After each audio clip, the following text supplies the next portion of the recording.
laughs and my heart chokes. Like Midas, everything you touch turns gold. You dance in the hallway like nobody's told. You say my name so softly, like it's a little word. Yeah. Every time you're near me, all my doubts get blurred. You take my day, turn it bright, brand new. Every look you give says I choose you. I get you more than anybody ever could. You get me in a way I never understood. And every little smile, every little move you do, ooh, baby, I don't need a reason. I just know, I just know. I get it's all about your dreams, eyes wide, shining clear. And you tell the wildest stories I could listen for years. And you roll your eyes and kiss me when I'm stubborn and proud. You pull me back to center when my thoughts get loud. You take my fear, turn it into truth. Every time you touch me, I remember you. I get more than anybody ever could. You get me, in a way I never understood. Every little smile, every little move you do, ooh, baby, I don't need a reason. I just know, I just know I get when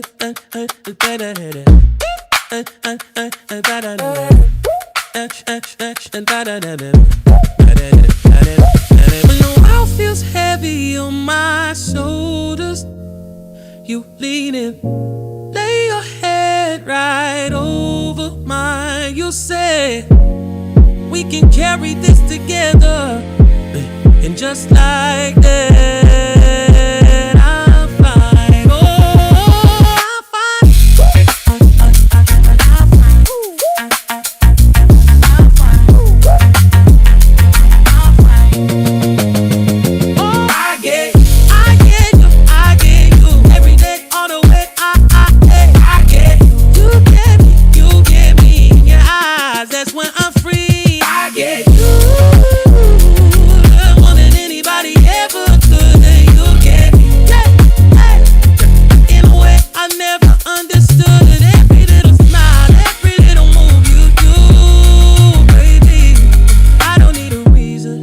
I just know I get you. I get you. Yeah, I get you. You get me, and I get. Welcome to the show.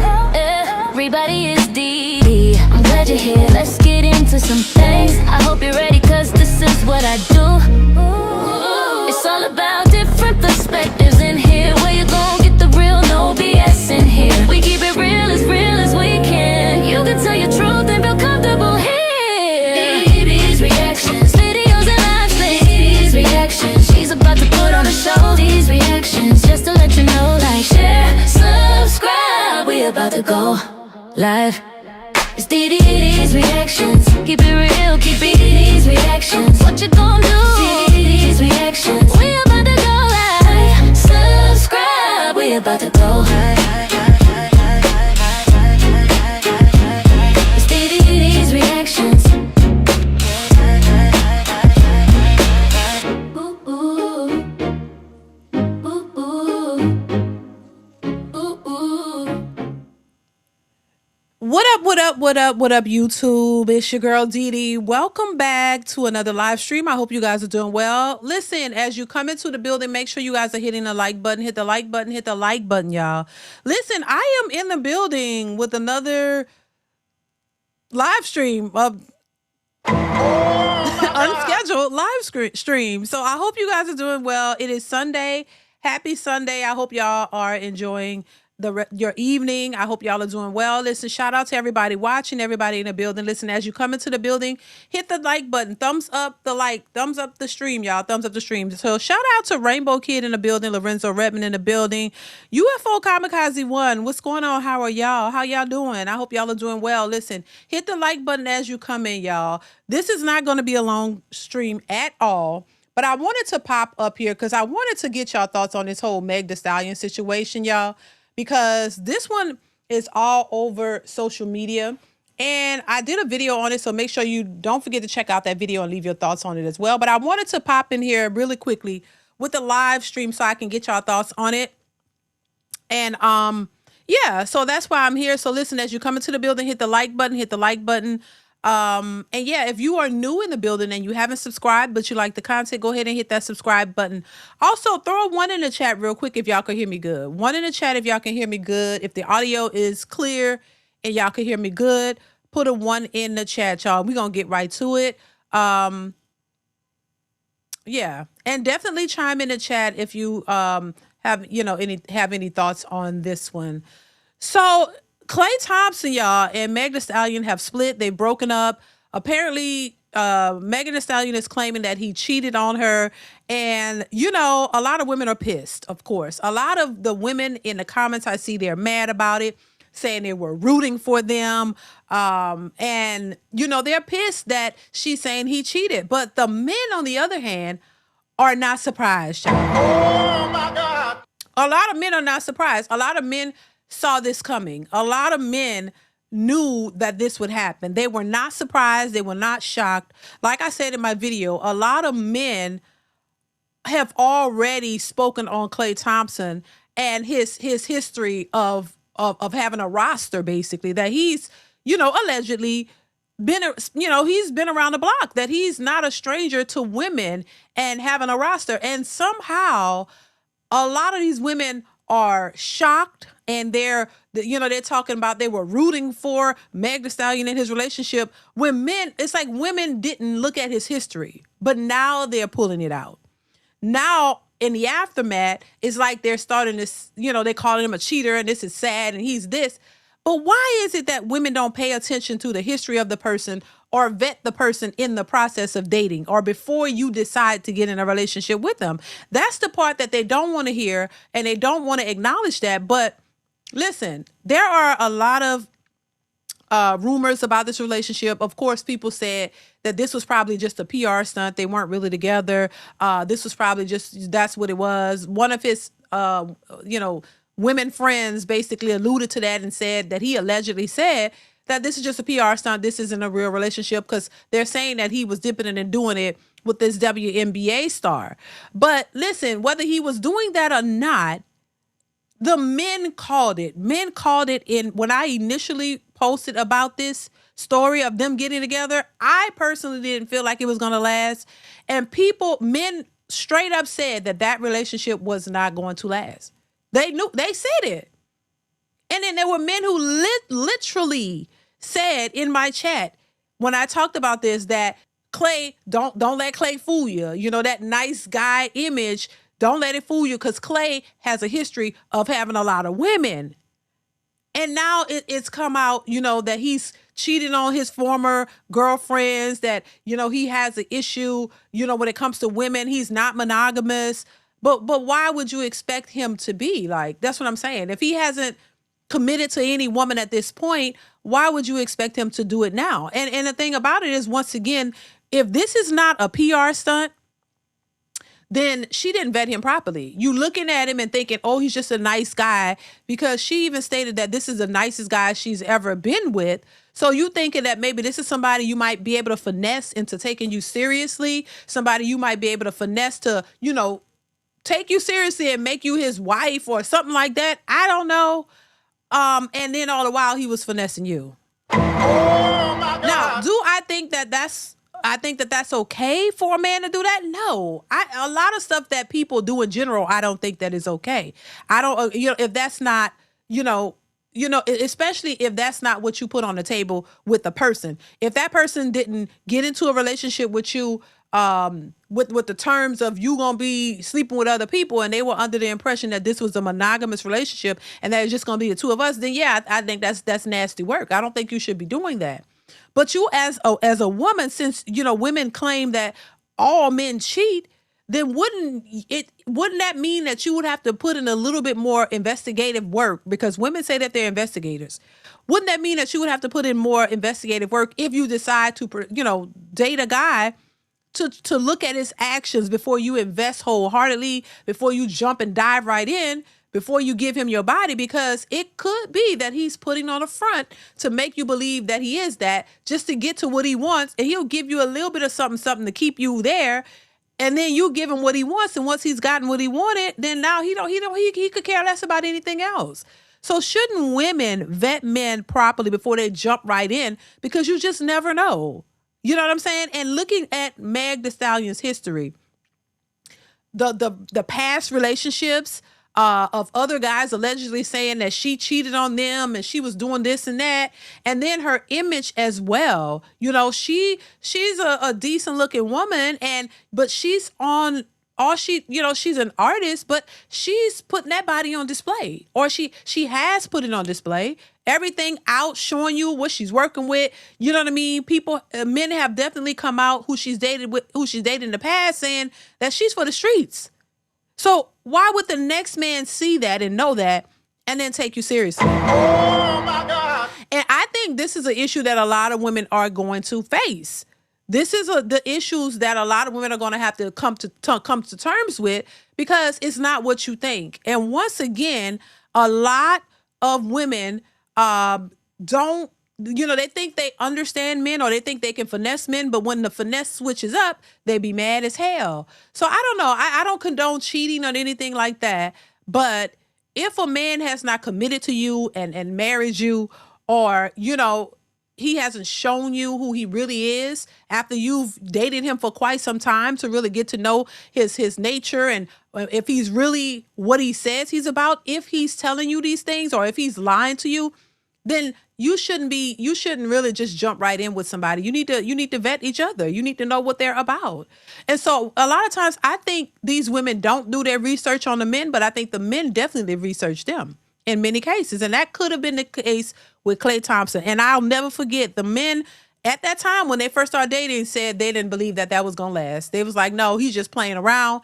And I don't know what she got out of it or what she thought was going to come of it. But child, I've been agreed with the guys, because I'm like, I don't think this is going to work. He saw he saw her twerking all over the place, and he was like, I want a piece of that stallion. Oh my God. And that was simply it. And he had to do what he had to do to get it, because maybe he didn't think that if, he just told her what it was, that she would be interested. I don't know. I could be wrong, but that's just certainly what it looked like to me. And so now she's mad. Cases and Cams, thank you for the super chat, says 100 underline twice. Oh my God. Thank you, Cases and Cams, for the super chat. Jamil 843 says, these women are losers living vicariously through Meg. Oh my God. Oh my God. You know what? A very good point, because it's like, how are you rooting for something that you have no clue about? You're rooting for a relationship that you don't even know the ins and outs of. You don't know what type of person she is. You don't know what type of man he is. Y'all just rooting for something that y'all blindly following through social media. It sounds very immature to me. It doesn't sound like educated women when they're speaking. That's crazy. How you gonna root for something that you don't know nothing about? And then the narrative is always the man is wrong and she's right. She has no accountability, and this is what we see all the time. And this is why they fail. Now you got to go back to square one and try to look for somebody else to finesse. Because I don't know, in my mind, and I could be wrong, it looked like it was trying to be a finesse, like, get with a ball player. Because why, of all people, that's the guy that you choose? Why? Because he's in the league. He probably have some money, stacked somewhere. And to be quite honest, a lot of people think that these rappers and these artists have a whole lot of money. But when you really look at their finances, it may not be what you think it is. And as women like to portray these women are boss chicks and they're doing so well and they got their own money, a lot of times they be in debt up to their eyeballs. And to me, from what I've gathered, a lot of women, whether they're in the limelight, actors, actresses, they're still looking for a man to leverage. They're still looking for a man who makes more than them, who can pay for things, who can give them a lifestyle, because they either are not in a position to pay for themselves or they need that backup because they're so in debt. And, those records don't be selling, like they used to. So a lot of times they don't have the same amount of money that's coming in as these people like to think. A lot of people watching don't know the business, the entertainment business. They don't know how that money go. And when you hear a lot of these celebrities talking about they don't have it like that, a lot of times they don't, because they'll be in debt. They're old people, and they don't really be, either they're spending at a certain level. So the money coming in now doesn't equal up to what they owe. So this is why they got to constantly work hard. And when it comes to these artists, child, they don't be making that. They do not be making the money that y'all think that they make. They may look good in the public, but a lot of times they're in debt and they're not making that money. They have to borrow money. They be having to take out loans, have to get money from the label. Like, y'all, a lot of people don't understand the business. So they just think, oh, she's just rich. She bought no. And if you can get a man that you can leverage on and use him, like where you can get your stuff together or he can help you, a lot of these women will do it. And Meg the Stallion is no different. Thank you, Jamil. What's going on, Narratives and Dialogues? How are you? Yeah, and so and it could, it's a lot of stuff that be going on, but a lot of women hate to tell the truth about women. They don't want to believe that. They want to believe their own stories, a made up delusional one, y'all. Jamil, once again, thank you for the super chat. Says Klay better watch out. She gonna try to put a case on him, child. Oh my God. Ooh, baby, he better don't say a word, Klay. Just keep it moving, because they're saying allegedly you cheated on her. Don't, just move on, baby. Cause that's Jamil. Who knows? You probably telling the truth. Cause that whole situation is messed up. Thank you, Jamil. I appreciate you.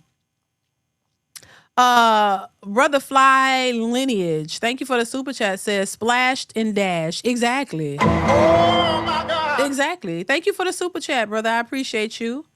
Jamil once again said, the word is out that Meg is a fun girl. Listen, Jamil, that word has been out for quite some time now. But if you look at the reactions, which I'll play in a minute, I'm going to play the reactions of the women. It's like they look right past that. Everything is always to the man. Oh my God, and it could have been a situation where they just hooked up and they just kept hooking up and that was it. And then, the public look at that like, oh my God, because if you go back to the comments when they first got together, I'm so happy for you. And they're this and that. Anybody that pops up that looks like, looks good to them, or if you look good in a spotlight to them, they jump on it. They're all here for it. But soon as something like this happened, oh my God, he's a mess and he's this and he's that.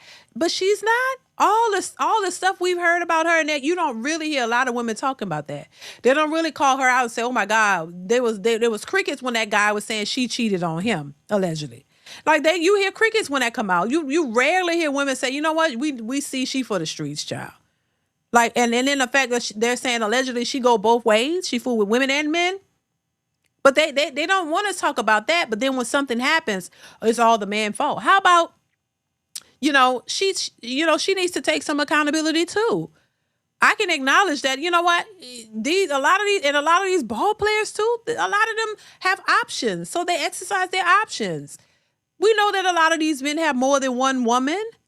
So why do these, if this is not what you want, if you know you want monogamy from a man, why not vet the man properly? All she had to do is Google him and Google his exes and what happened with that. Hell, probably could even talk to the exes and get some information about it and then talk to him. Look, what are you, like, you know what I mean? It just be weird, but nobody was shocked once again. Thank you, Jamil. I appreciate you, brother.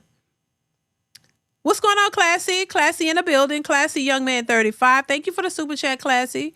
Says, Klay played Ready or Not after 7, got a piece of the Stallion, and he said, your turn, dog. Right. Oh my God. That's what it is. And I think y'all called it. Y'all said he just playing around. It's not going to last.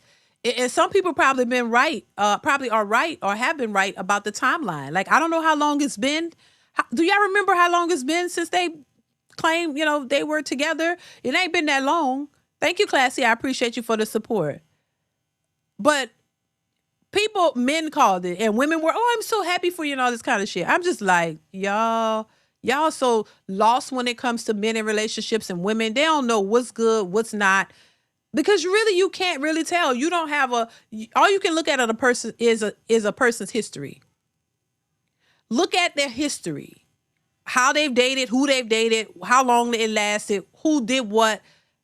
Get all of the information if somebody's approaching you for dating. And it's not like he's an average guy that you never heard of. He's in the public eye. You can easily Google and look up some stuff and get some information before you even go that route. But once again, I think, and I'm just thinking, it's just my thoughts and my opinion. It may not be truth, but it's just from what I see, I think she thought that he was somebody she could finesse.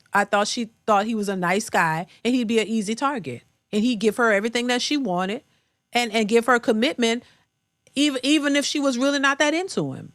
You know what I'm saying? But it doesn't seem like that was the case. And I'll say this again. When he bought her those clothes from whatever store it was, a regular store, bought her the little he got her the little golf clothes, and she was like, these might need to be altered. Like, they weren't altered. He went right to Academy, if I'm not mistaken, and got some stuff for her. And the way she was looking at the stuff, I said, oh, this ain't gonna last. I just said it then, because I'm like, a lot of times these women think that because these athletes and these people have money, and you see what some of the other athletes do with their girlfriends or whatever, and the amount of money they spend on them, that all of them are gonna do the same. And I said then, I don't think it's going to last. Now, mind you, he did get her a Bentley, right? But he's since the breakup, they say he's had somebody come pick it up. So that car is going back. She was using it while or had it while they was together, but she didn't get he sent the people to come and get it and take it back. So, and we've seen that before too. So yeah, it's just a hot mess, y'all. Jamil 843, thank you for the super chat, says the real funny thing is these women are now calling Klay a loser and bum. Exactly. A 4-time NBA champion and future Hall of Famer, a bum, LOL. Oh my God. Right. And he's thank you, Jamil. I appreciate your support. He's only a bum because y'all don't like the game he was playing. And it wasn't even towards you. But a lot of these women are full of crap, because guess what? If he was to take interest in these very women who are calling him bums, they would jump at the chance, because they would jump at the chance to have some sort of lifestyle in that realm or in that world. So just because they like Meg Thee Stallion, he's the bum and she's not. So by their logic, no matter how successful you are, that means those successful women could be a bum and the successful men too. Because if he's a bum, a 4-time NBA champion and a future Hall of Famer is a bum, then what is Megan then? Can she be a bum too? And can she not know how to pick men for healthy, stable relationships? And is she even healthy and stable in her own mentality? So this is why I say you can't be delusional. You got to look at it both ways. Thank you, Jamil. I appreciate the super chat. Thank you so much. Jamil, once again, thank you for the support, bro. Says, read the super chats from the top. Read the super chats from the top, Ms. Dee Dee. You missed some. Oh, thank you. I missed some. Let me read them now, because I don't want to miss any. From the top, let me see.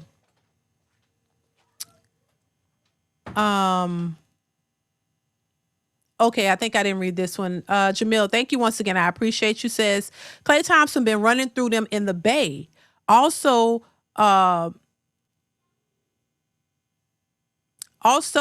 White, his mama, don't want Megan as her daughter-in-law. Let's be real. LOL, I see what you're saying. Oh, because his mama is white and she don't want Megan as her daughter-in-law. Now, he's dated, if you look at the people that he's dated black ones, white ones, and all of that. But you're saying his mom don't want him to want Megan to be her daughter-in-law. Baby. Oh my God. Child, that's crazy. Thank you, Jamil. That may be the case, child. I don't know. But I mean, once again, Megan doesn't have a clean rep herself. Like like y'all said, she's been known allegedly. I'm saying allegedly, but y'all know what it is. To be out in these streets, honey, and busting it open and spreading it around. So what man in his right mind is going to really take her seriously? And then that last guy, I don't remember who it was, claimed she was cheating on him. So I don't know. I just think it don't matter. It doesn't matter if you're in the public eye, if you're an average woman. It doesn't matter if you move like that, you still gonna get the same outcome. That's all I'm saying. Thank you, Jamil. I appreciate you. You're gonna get the same outcome.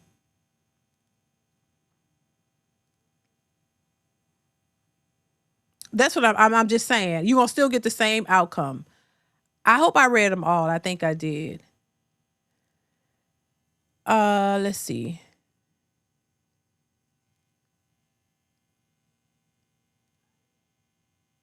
Rainbow Kid, thank you for the super chat. Says women are harassing him on his IG now. That's just so stupid. That's just dumb.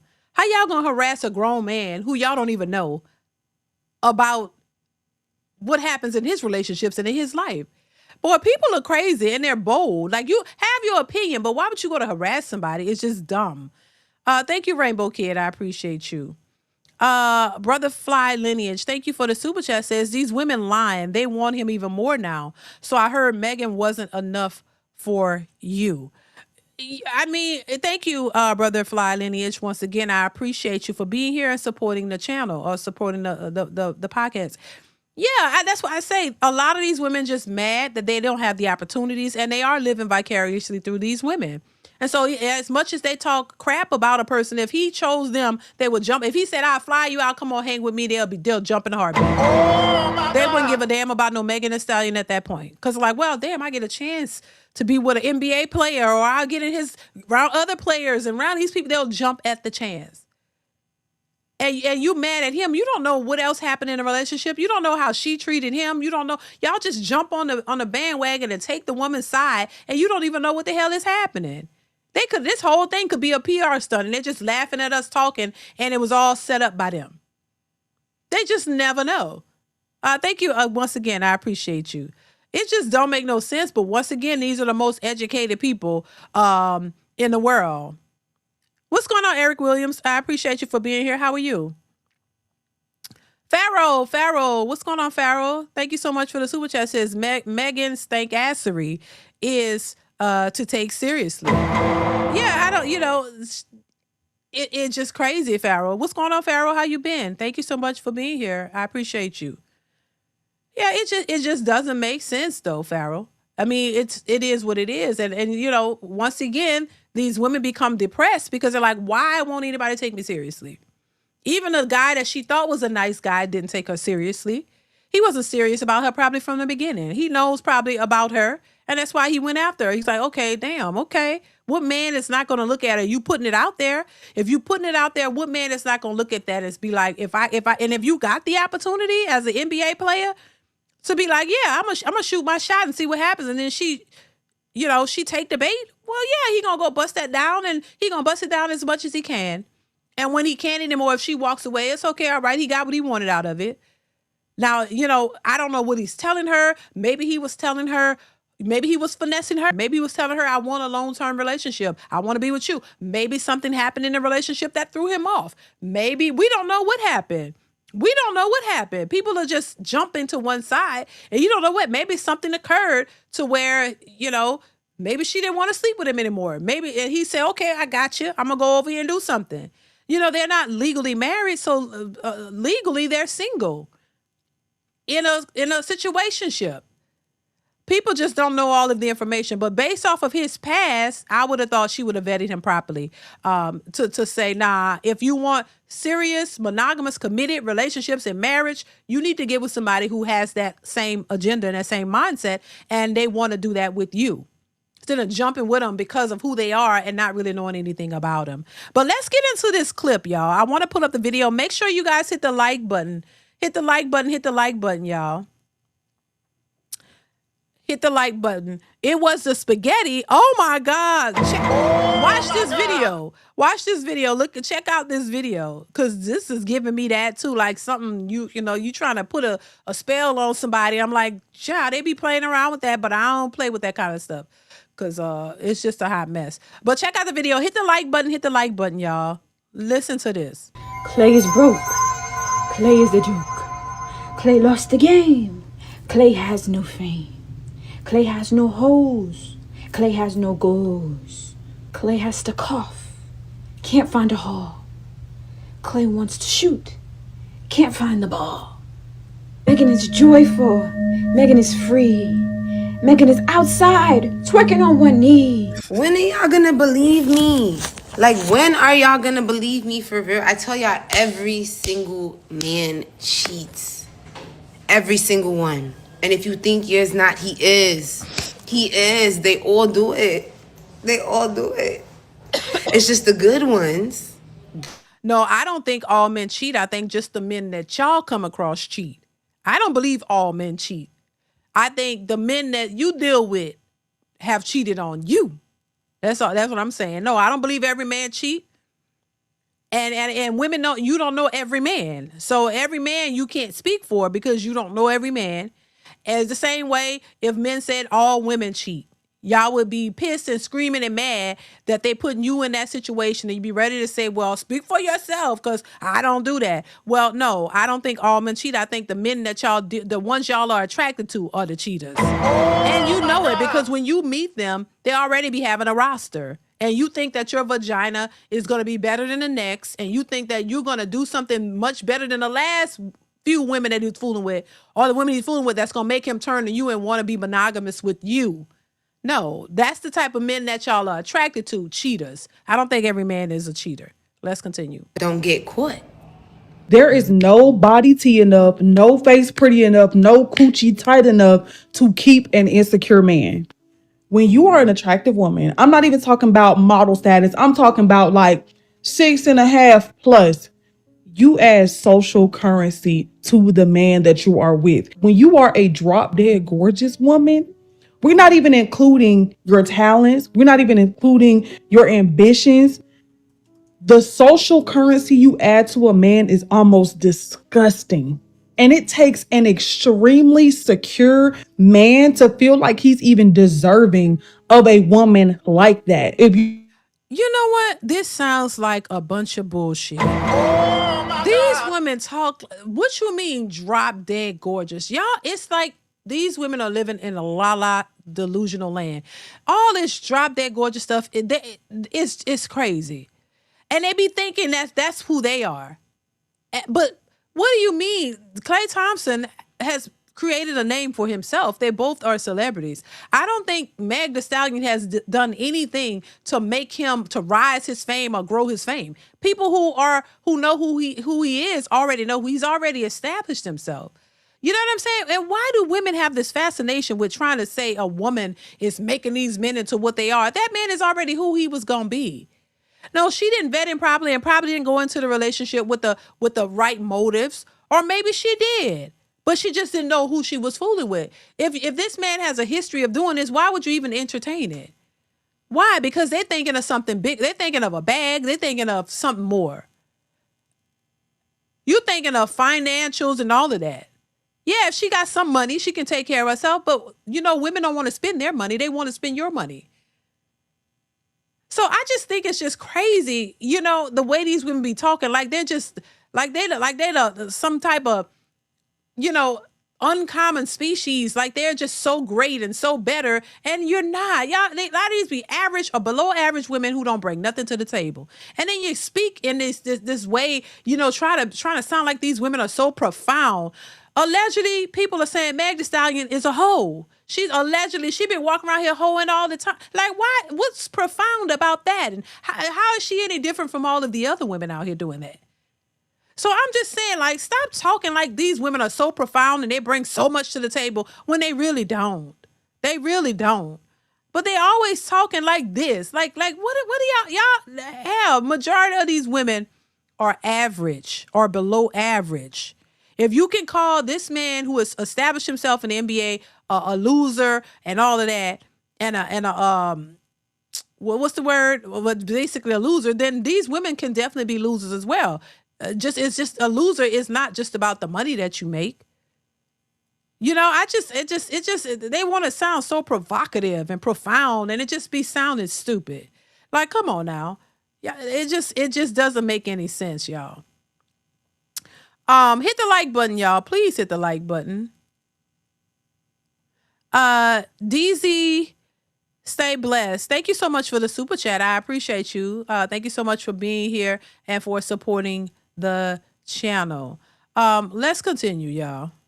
you are intertwined with someone who is insecure, oh baby, buckle up. Because this is the feedback loop that keeps beautiful women getting cheated on. So you get with a beautiful woman, right? She increases your All the beautiful women out here, it's not about your beauty, and that's what y'all think. They think that if you're a beautiful woman, that the men are going to be mesmerized by your beauty. Yeah, but they're also mesmerized by your booty.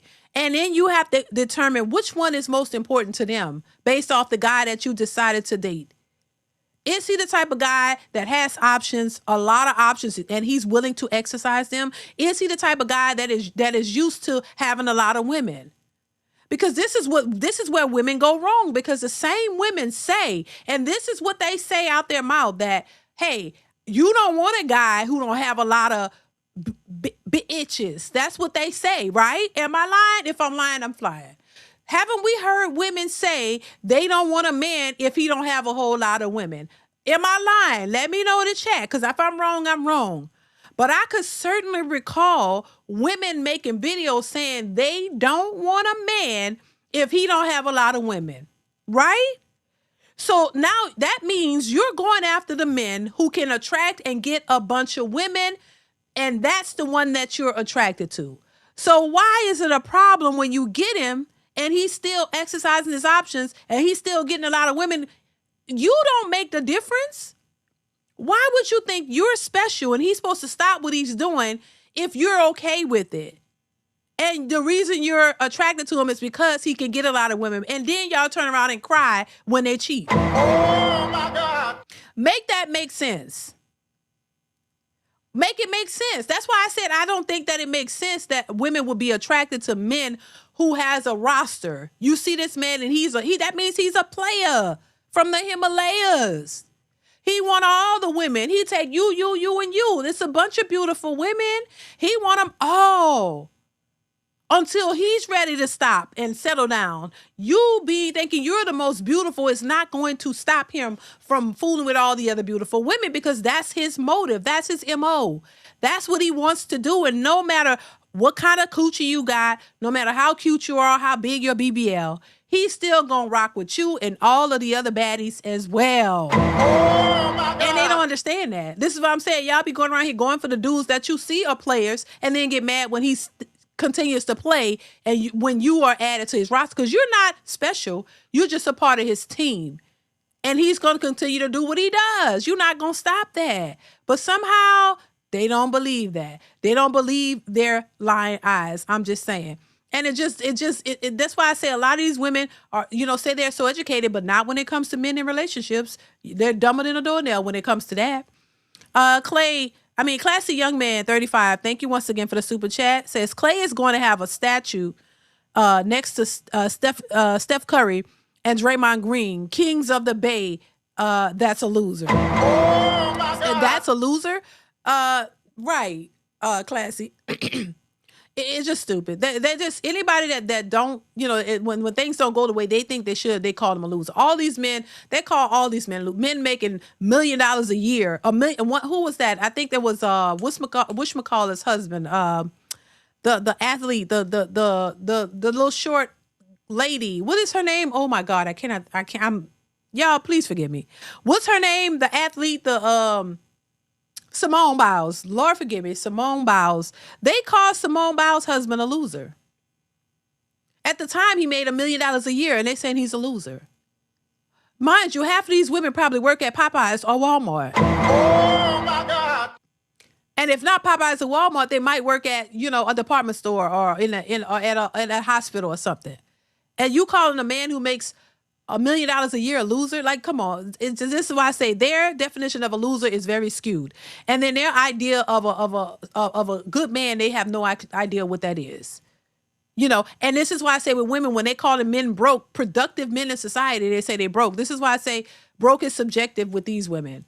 You can make really, really good money and they're still calling you broke. And then if you were to look at their finances, they make nowhere near it, because they're the actual broke ones. It's insane, though.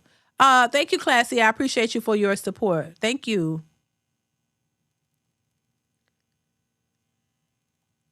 Devon Mitchell, thank you for the super chat. Says Tory Lanez called Klay and said, appreciate you, man. Oh my God. Baby, that would be funny though if that did happen, child. And poor Tory Lanez, Lord. I just really hope that man get out of jail because I'm still like, I'm waiting for the day where they say this man is out of that damn prison because that's a shame that he's sitting in there for something he didn't do, child. But thank you, Devon Mitchell. I appreciate you. Dane C 2572, thank you for the super chat. Says, ironically, Nikki R ship is the only stable one. Really? Wow. Listen, thank you, Dane C. I appreciate you for that. Child, isn't that something? Isn't that something, baby? That's crazy. But thank you for the support. I appreciate you. Night Call 411, thank you for the super chat. Says, I personally think this whole situation was a publicity stunt. A lot of people think that. I have a saying, all men are generalized, all women are the exception. And most people have problems with the word all. That's a fact. And that's what we talk about here as well. That is actually a fact. And it could be a Night Call. It could be a publicity stunt. They probably laugh and they know that this was going to go viral and everybody was going to be talking about it. But look, it may be a publicity stunt or it may not be.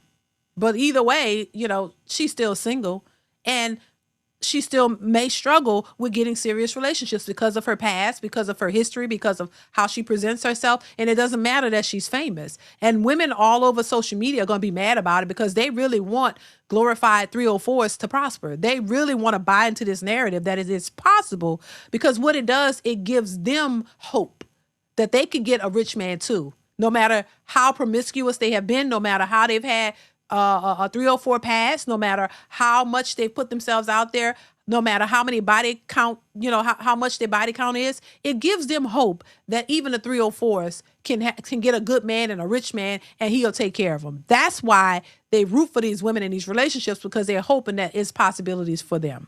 Thank you once again, Night Call 411 for the super chat. I appreciate you. We're going to go ahead and get back to the video.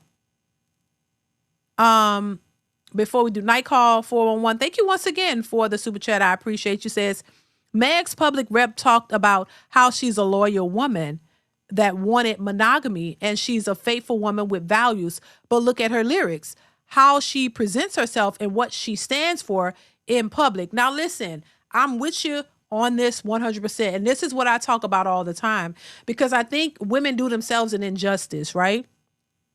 You say that you're a good woman and it's saying that she is, and she could be. She could have good intentions and she could be a really sweet woman, could be a nice woman. But how you present yourself, even if it's for your financial gain, because we know that the industry pushes this kind of stuff. They push this 304 culture because it's what sells. It's what people buy. It's what people go after.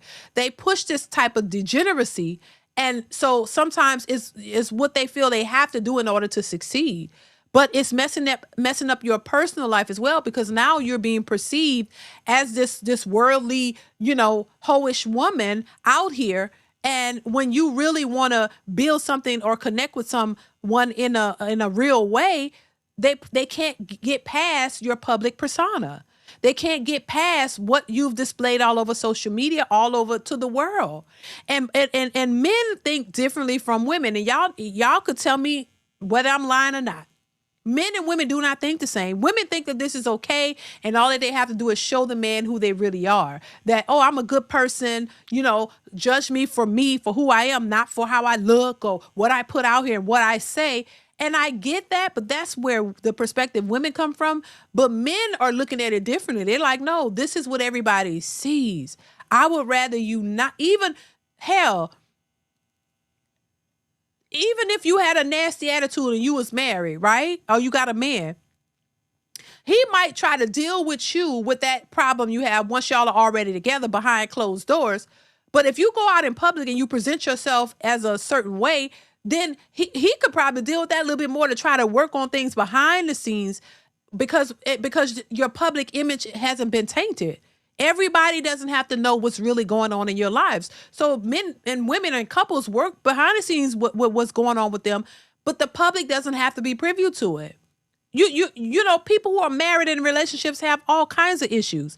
But does the public know that? No. If you're not a celebrity, you're not on the public scene, people don't know what go on behind closed doors in these relationships. So whatever, if it's not nothing that's too crazy and y'all work it out and you keep going. But because they're in the public eye and what you put out there is out there forever. This is how people see you. And while she may have women who support this and like this, a lot of men don't look at that as a good thing. They're looking at, damn, I'll screw her if I got the chance. I'll bust her down real good. But I don't want to make her my wife or my woman because that's embarrassing. But women don't understand the way men think. They think it shouldn't be a problem because you know who I really am. No, it is a problem because most men don't want to take a woman seriously who's putting her body out there like that and saying the things she's saying and doing what she's doing. This is why the 304s have never had, men have never wanted to wife up and marry these types of women. But a lot of women now don't think that it's fair. A lot of things aren't fair, but it is what it is. You can't change it. And so, so Night Call, listen, that's why I 100% agree with your statement here because it makes sense. You know what I'm saying? And maybe she is because we don't know these people personally. And I will say, listen, she could be the most nicest woman out there, but the way you put yourself out there, that's how people are going to judge you. Perception is everything. People perceive what you put out there, and it's going to be hard for you to convince them otherwise. That could be the truth about her, but because what she's put out there is direct opposite of what she might really be, that's how people are going to perceive her. And that's why your image and how you portray yourself is so important. It's so important. Thank you, Night Call. I appreciate that. I appreciate the comment. Let's continue. Social currency, which validates you. But now you're in a position where you can get more external validation because there are going to be women who are in competition with your woman who just want to be associated with your woman, feel like they got to one up on your woman. So now your area of opportunity for more validation is even more increased. And because you're insecure, you're going to constantly seek that out to try to feel something within you that cannot be filled. Cheating on your partner says everything about the person who is cheating, nothing about the person who is being cheated on. And as somebody who is no, that's not true. I don't agree with that. I think if somebody cheats on you, first off, you got to look at the history of the person first. Do they have a history of cheating? That should be the number one red flag. Women like to talk about red flags. The number one red flag, if you meet a guy and you look at his past, and in this situation here, it's not like it's somebody that she couldn't look up. It's not like it's an average person that you have never seen, never heard of, and you don't know their history. That's one thing. But you can look at his past just like they're pulling it out now. Everybody can go look at it and see all the women that he's fooled with and the alleged cheating that happened. So if you looking at a type of guy, you can definitely look at who he is, how he operates, how he moves. And now if he just didn't present any red flags, any signs at all, and you were just completely hoodwinked, then okay, you don't know. You just didn't know what you were getting into. And then you find out, well, that says a lot about him, but it could say a lot about you too if you put up with the cheating. There are a lot of women who claim that their men cheated on them, but they stayed with them another 5-10 years. Oh my God. So if you know he's cheated on you once, and because of who he is, you allow him to keep doing it. Just say if this was a scenario where you're hoodwinked, you had no clue, and then it popped out on you out of nowhere, and you stayed and you allow that behavior. Allowing certain behavior says a lot about you just as well as the person who's committing the behavior. So I disagree that it says everything about the person. No, it has a lot to do with you too. And you also have to look at why they cheated and what did they do and what could have contributed to the cheating. Because there are a lot of women who are in marriages who don't want to have sex with their husbands.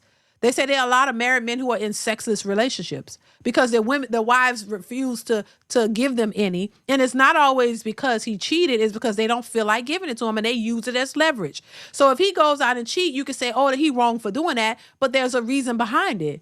He couldn't take it anymore. If he had to wait months and months and months to get some from his wife, who's supposed to be there to give it to him, then what do you expect him to do? And so, you definitely play a part in it as well.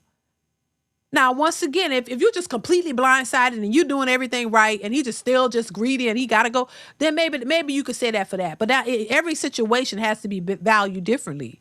or looked at differently. Every situation is not that cut and dry to say that in that way, you know? And y'all know I don't condone cheating. I don't think if you're married, I don't think you should cheat. You should cheat. Now, some people don't believe that. Some people believe that if they're not married, then it's not cheating. We might be in a situationship or a relationship, but and then who knows the conversation? Nobody knows the conversation they had behind doors. We don't know if this was a real committed relationship or not. It could have been just a hookup situationship and they agreed to that we can do what we want. But then because you don't want to look bad for the public knowing that, it could have been a situation like that. And then she just says, oh, he cheated. And then in actuality, it probably wasn't even a cheating situation. That's just how they wanted it to be portrayed to the public. We don't fully know jack-ish of what's going on. Only they know, but it's out there for speculation and for controversy to put, to have something to talk about, Manny E, thank you for the super chat, says the culture needs to stop glorifying how Meg portrays black women. It's sad folks support the behavior of Meg. A society is cooked. I agree. And this is thank you once again, Manny. I appreciate you for the support. But this is something that, definitely needs to stop. I believe so. It's not something that's good. But they run behind these people, child, and swear these people are perfect. And any little thing that happens, they blaming everybody else, and they never really want to call out the behavior of these folks. She has not portrayed anything in public that is helpful to women, in my opinion. You know what I'm saying? But they glorify, they love it. They love this type of behavior. They think it's the best thing since sliced bread. And that's why they support so hard and just create these narratives, because they want to do the same thing. They want to be just like Megan Thee Stallion and many of these other ones who push this type of culture. Let's continue. Been cheated on, this was extremely hard for me to accept, because what it does is it releases your control of the situation. When you want to be in control of the situation and the narrative, which many of us do as a defense mechanism, we tell ourselves, if I was prettier, if I was thinner, if I was thicker, if I cooked more, if I had better clothes, then maybe they would. No, babe, no, bring it back. Because a lot of times it's not that you're not enough, it's that you're too much, and your vibrance outshines a person that you're with, and when they are insecure, they cannot handle that. And the thing is, that's some bullshit once again. Oh my God. It's not that you too much. It means he just don't want you like that. Yeah, they try to find every excuse or every reason about. No, the man just don't see you as commitment marriage material. You tell yourself that you're all this and he's insecure. Why would a man, of any man that has his head on straight, has things going for himself, don't really need you, but choose to be with you? Why? Because he wants something from you. It doesn't mean he want to take you seriously. Yeah, I think women be putting too much stock on it. These men just see a nice body and they want it. And the problem is, y'all be ready to jump and give it to him depending on who the man is. If you think that you can leverage him and get something from him, you just go run, jump. Look at these women going out of the country with these men that they trust so wholeheartedly, and you don't really even know them. And then look what ends up happening. I think, because you won't do this for a guy that you deem broke, but you do it for men who you believe or respect has a high financial status. So if he has money and he's famous, y'all willing to jump, and then y'all mad when he finesse y'all. I don't understand. It ain't about all this she's saying is bullshit, in my opinion. This is a lot of just talking. It ain't really saying much. No, just bottom line is, if she's referring to the Meg Thee Stallion situation, no, the man was doing what he already was doing, exercising his options. He had the option to do that, and women are the ones who give him the option. If y'all are so mad about men cheating, why do women constantly jump and go fool with these men? Why don't women take a moral high ground and say, you know what? If you and Meg Thee Stallion and this, everybody knows that they together. So why is it that he can go to any other woman out here and sleep with him, and she knows that he has a girlfriend? Why do women like to hold this moral high ground on the men, but you never hold the women accountable? But if somebody mentioned in the chat, he's going to sleep with women, other women. So women don't care if you married, if you're in a relationship, they will still screw you. So he can ask you all he want, but if you say, no, you're in a relationship, I'm not going to violate my girl Meg, In fact, and then I'm gonna tell her about you. Why they don't do that? Why don't we see more women who do that? That's a question I would love to ask women. Why is it that there are women who are willing to sleep with these men that you know are in relationships? Why is it that we hear women say they would rather have fool with a married man than have their own man who would tell them no? There's no loyalty amongst women. Y'all like to complain about men cheating, but y'all will sleep with a married man. Make that make some logical sense. When y'all could nip all of this in the bud, y'all could stop it in its tracks if you wanted to. If every woman said, you know what, if I know that, because if you don't know, you don't know. You can't be blamed for something you don't know. But if you know that a man is in a relationship or if he's married and he come trying to holler at you, yeah, he's wrong for doing that if he's committed to somebody else. And if you say, no, you got a girlfriend, I'm out, and I'm going to tell her, y'all will literally stop it. Y'all could stop it. The power that women have, they don't use it in the right way, in my opinion. Because y'all think that your power is being sexually promiscuous with men, and you think that your vagina is so great, he's going to just jump and want to be with you. And when he don't, and he go to the next one and the next one and the next one, y'all just be mad. But y'all still would deal with him if he got money. See, money and all that is the problem, y'all, and these successful men is the problem because these women, they looking for that, so they'll be willing to do anything. This goes back to I'd rather cry in a Bentley than a Toyota, right? So you don't want to be with a man that would be faithful to you and y'all work together. You'd rather forego any possible good situation, but go with a man who can get all the women and then be mad when he's not faithful. Y'all put yourselves in these situations, believing that these men are faithful when they have the options because you want that type of man. So it says a lot about you too as the woman because you will be willing to forego a good man for a man who is famous, knowing that he has options and he will utilize them. So that has a lot to say about you and him. You already know he's out in the streets hoeing. He got a roster. You just want to be a part of it. You want to have that lifestyle so bad that you don't care if he cheat. You don't care if he is abusive. You don't care about any of it. But then complain and all the women just jump on the bandwagon and say, oh my God, he's so wrong. Narratives and Dialogues. Thank you for the super chat. Says Mika is a prime example of liking married men. Thank you, Narratives and Dialogues. I appreciate that. It's crazy though. But yeah, they'd be so desperate for the limelight and for attention and money, they'll deal with anything but still complain. But you accepted that. Ain't nobody made you accept that. Thank you once again for the super chat.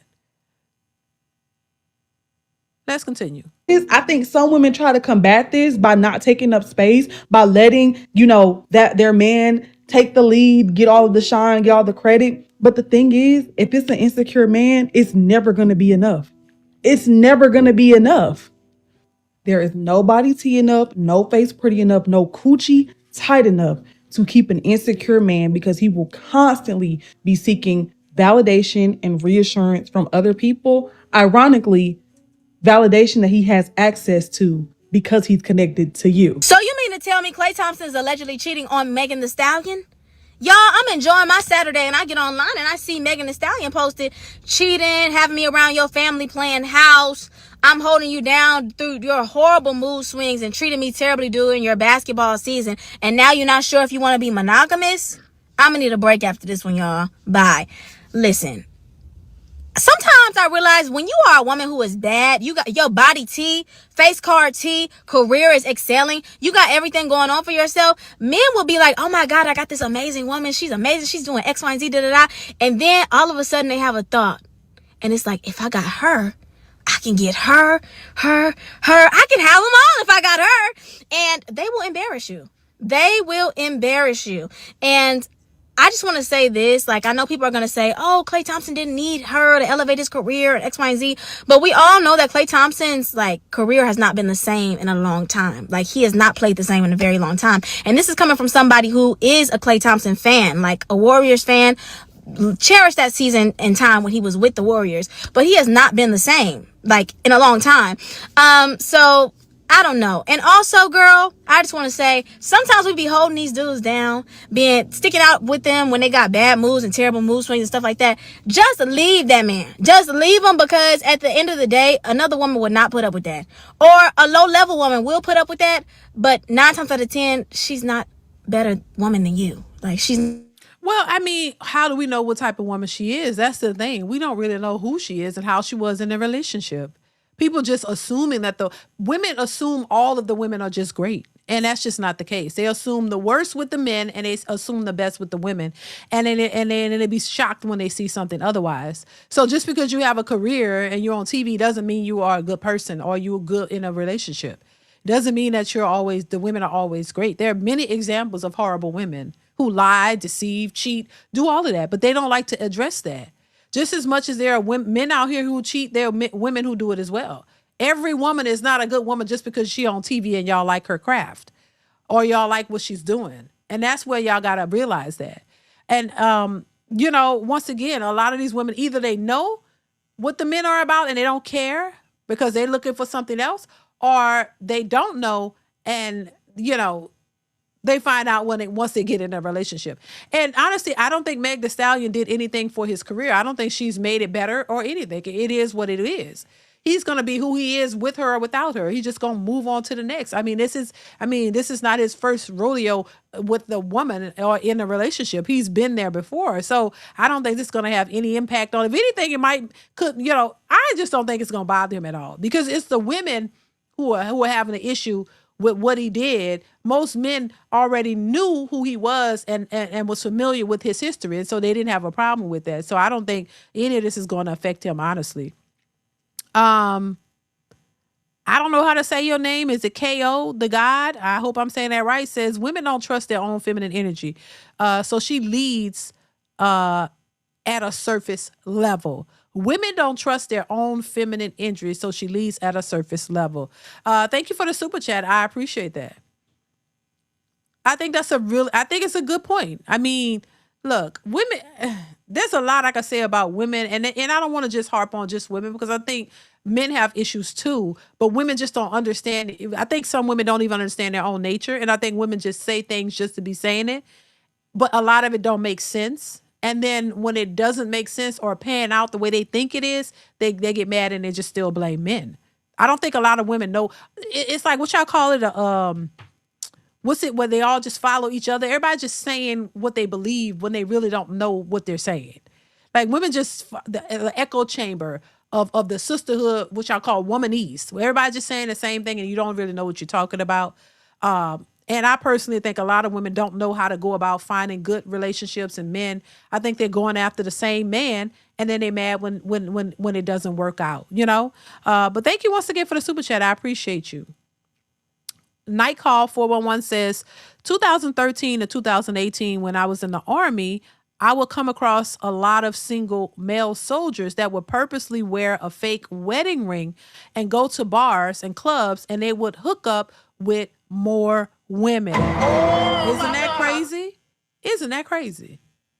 Isn't that interesting? But it's not a shocker.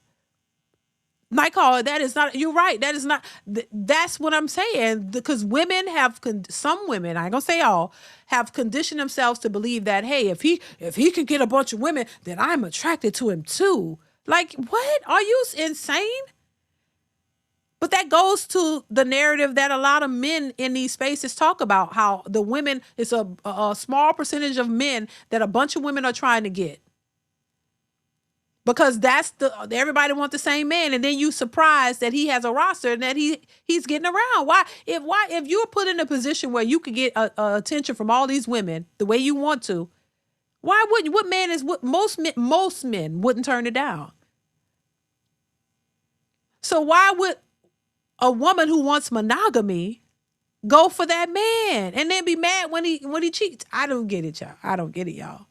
Please hit the like button, y'all. We got 119 people in the building. We got 71 likes. Go ahead, start hitting the like button now. Like button, y'all. Hit the like button. Thank you, Night Call. I appreciate you. That's crazy, though. It doesn't make sense, y'all. Dane C, thank you once again for the super chat. Says, sounds like Klay broke up with her or am I off? Well, child, they're saying she broke up with him, but I don't know. Maybe he did break us because she said something to the effect that he doesn't want monogamy. So maybe he did, but they're trying to spin it like she left him. But either way, he doesn't seem upset. There's a video of him posted. He doesn't seem worried at all. Thank you, Daisy. I appreciate you. Nicole Lovely said, Dee, I knew this relationship wouldn't last. At least she ain't end up pregnant. That's what they're saying, child. That's what they're saying. At least she didn't end up with a baby. Right. But I don't think he wants that either. You know, I think he doesn't want a baby. Because that'd be another way that they can finesse the guy, you know, and you know, you shouldn't be out here making babies in relationships that you know, which kind of makes me think it could be a PR stunt. Could be. You know what I'm saying? But yeah, at least she didn't go get knocked up. But I think men who don't want babies and know that they make sure that they have protections in place. You know how women like to say, well, it's the man's responsibility, which it is, but it's both people's responsibility. But it is. If you don't want your seed out there, you don't want a woman pregnant, then you need to make sure you wear protection. And you should. And I don't think he wanted no baby either. He wanted to clap them Meg Thee Stallion twerking cheeks. And he did. And now it's over. That's that.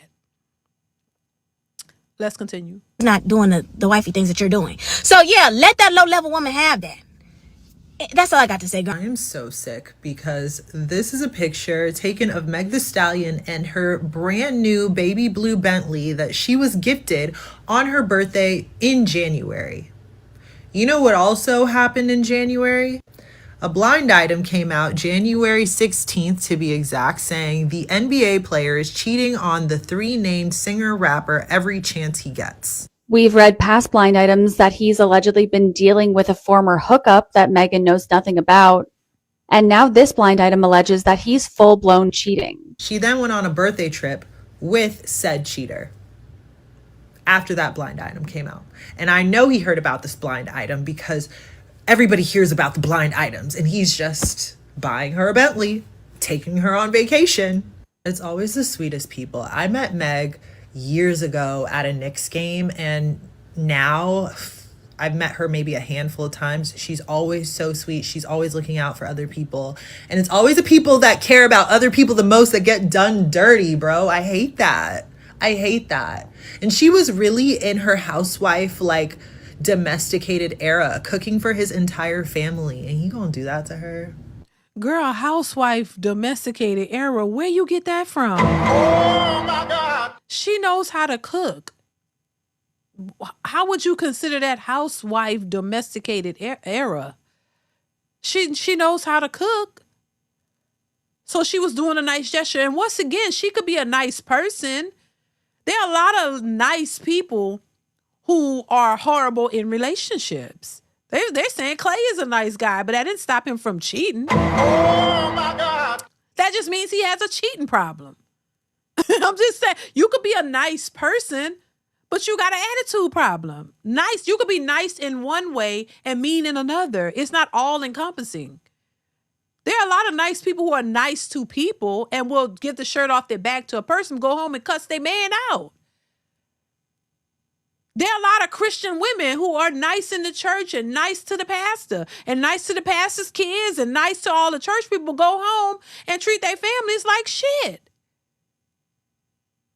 So it's not all encompassing. I know a lot of nice Christian people on the surface, but they're very mean in other ways. So yeah, she could be a nice person, but it doesn't mean she doesn't have nasty ways or she just, would tolerate something from somebody else, or she, she can't do anything that's jacked up. She might be a nice person to you, but that don't mean she's a nice person to everybody.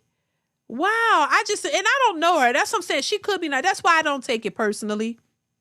And once again, I just have to state and reiterate that this is just my little 2 cents, my opinion. I could be dead wrong. That's why I'm saying allegedly. She could be a sweetheart, but that doesn't mean she does everything right. And same thing for him or her, both sides, men and women. A person could be nice to you, and this is why people get it twisted, because they're like, oh, he's such a nice person to everybody around him. She's such a nice person to everybody around him. But then when they go home, they're hellions to each other.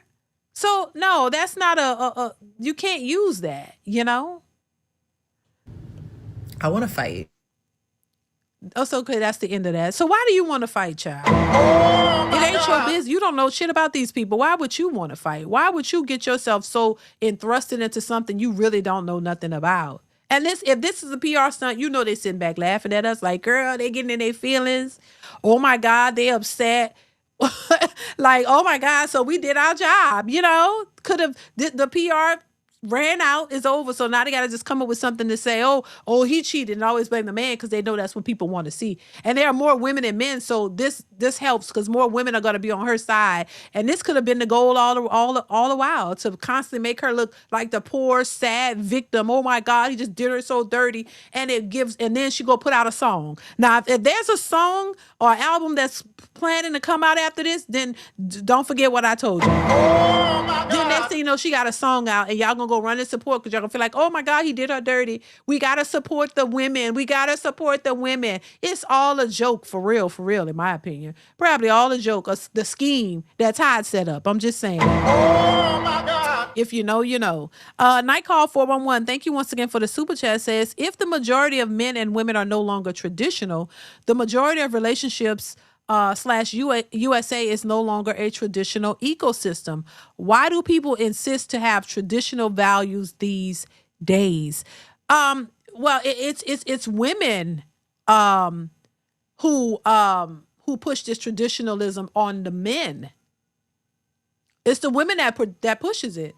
They want traditional men because it benefits them. I don't think, you know, but there are a lot of men who say they want more traditional women, but that's the issue that they have with finding women, because they can't find traditional women who, you know, want to be at home and cooking and cleaning and possibly work a job too, but be willing to cook and clean and share in the load.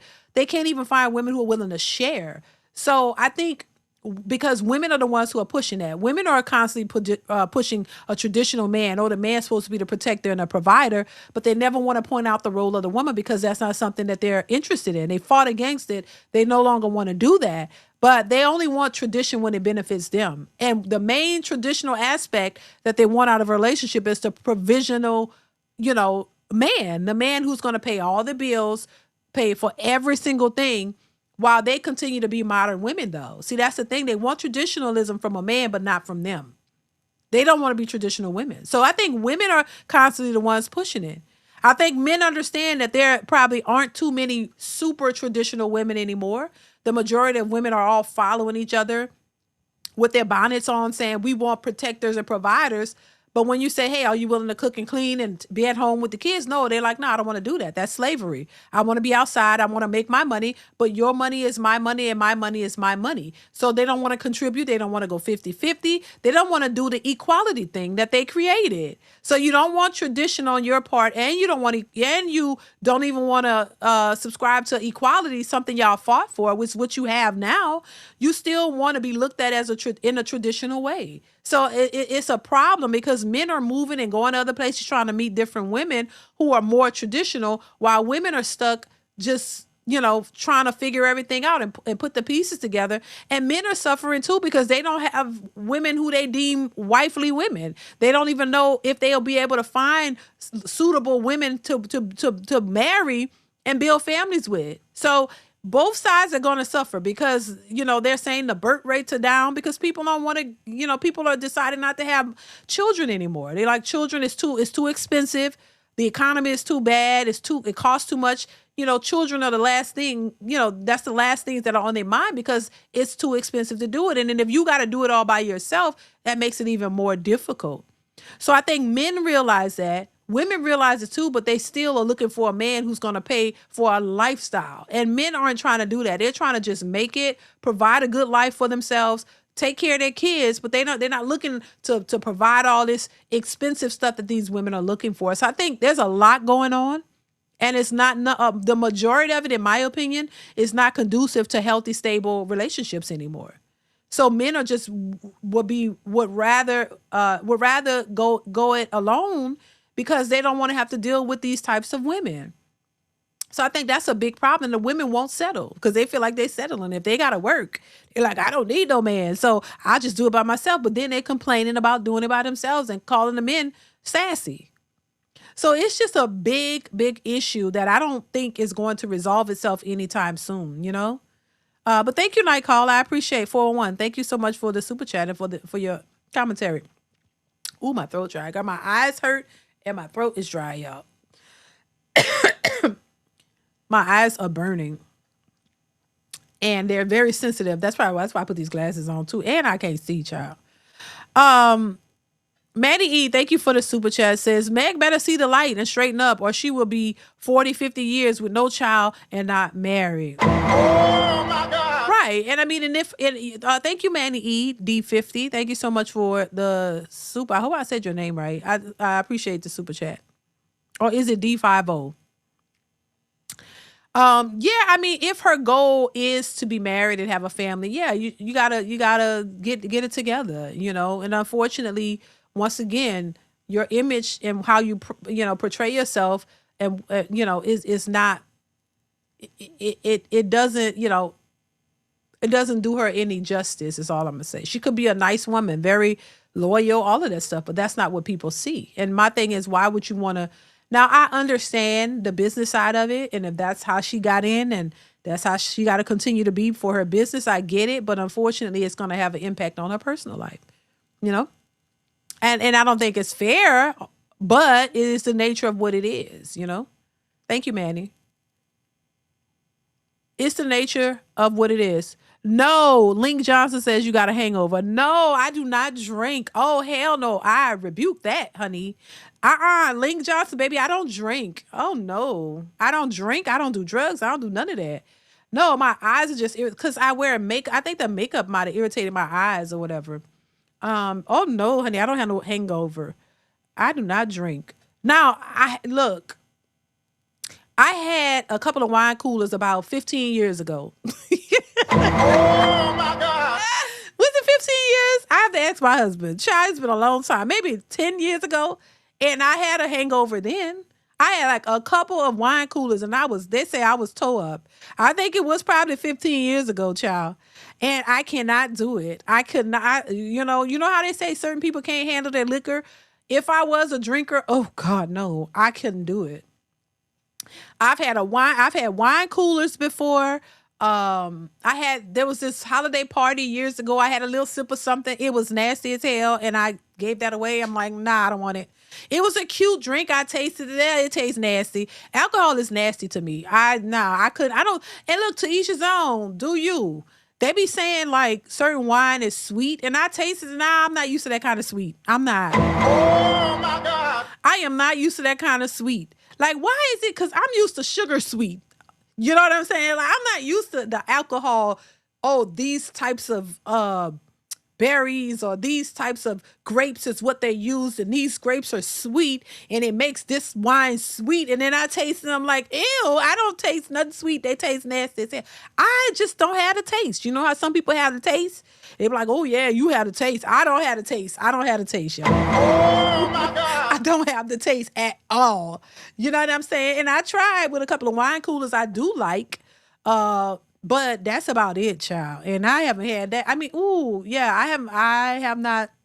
I don't even drink that too often because it messes with my stomach too. So, ooh, I mean, maybe I wish I know since. I mean, now I'm not mad that I don't have a taste, but I mean, I guess ain't nothing wrong with having a little cocktail here and there. There's nothing wrong with it. I just don't have the taste, y'all. I don't have the taste. I know some people who had a taste. And they had a taste all goddamn day. I mean, be having a breakfast cocktail and they don't ever stop. They start in the morning and they finish at night and they keep going. So, ooh, Lord, no. Drink till their lips are like pink. You know what I'm saying? People who, the real drinkers, the real ones who got the taste, they drink till their lips are pink, child. Oh, no. I'm glad I don't have the taste because it just be a hot mess. Women drink peach Moscato. Now I love like these little peach wine coolers, but yeah, I can't. I'm just not. I don't have a taste, y'all, at all. And my husband don't drink either. He don't drink either.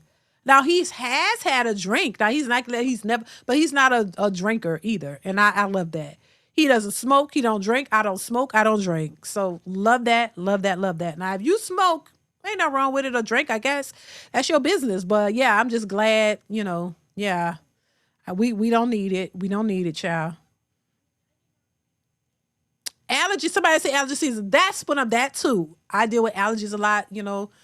All that stuff too. It'll be giving me headaches and stuff. I got a lot going on when it comes to that, y'all. But yeah, so that could be it too. These lights be kind of hurt my eyes too, child. And then I be getting migraines too. So the light kind of hurt my eyes. That's probably what it is.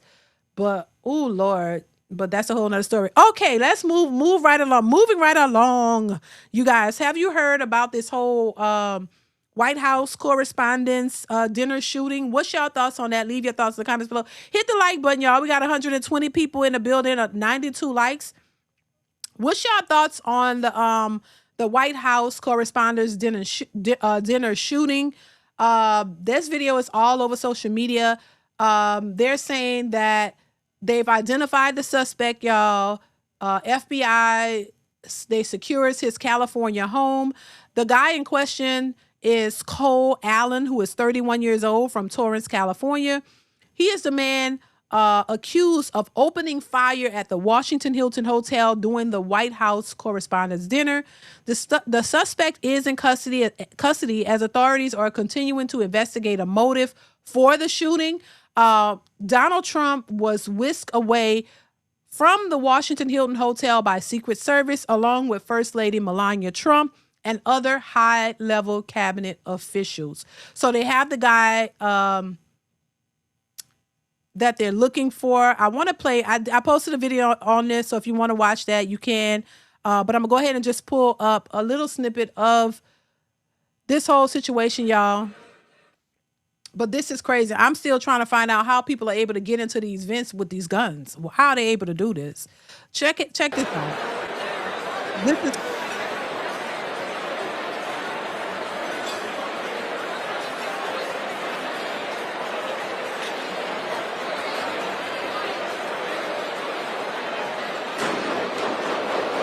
That's the shooting. Look at this. Look at him running. This is crazy.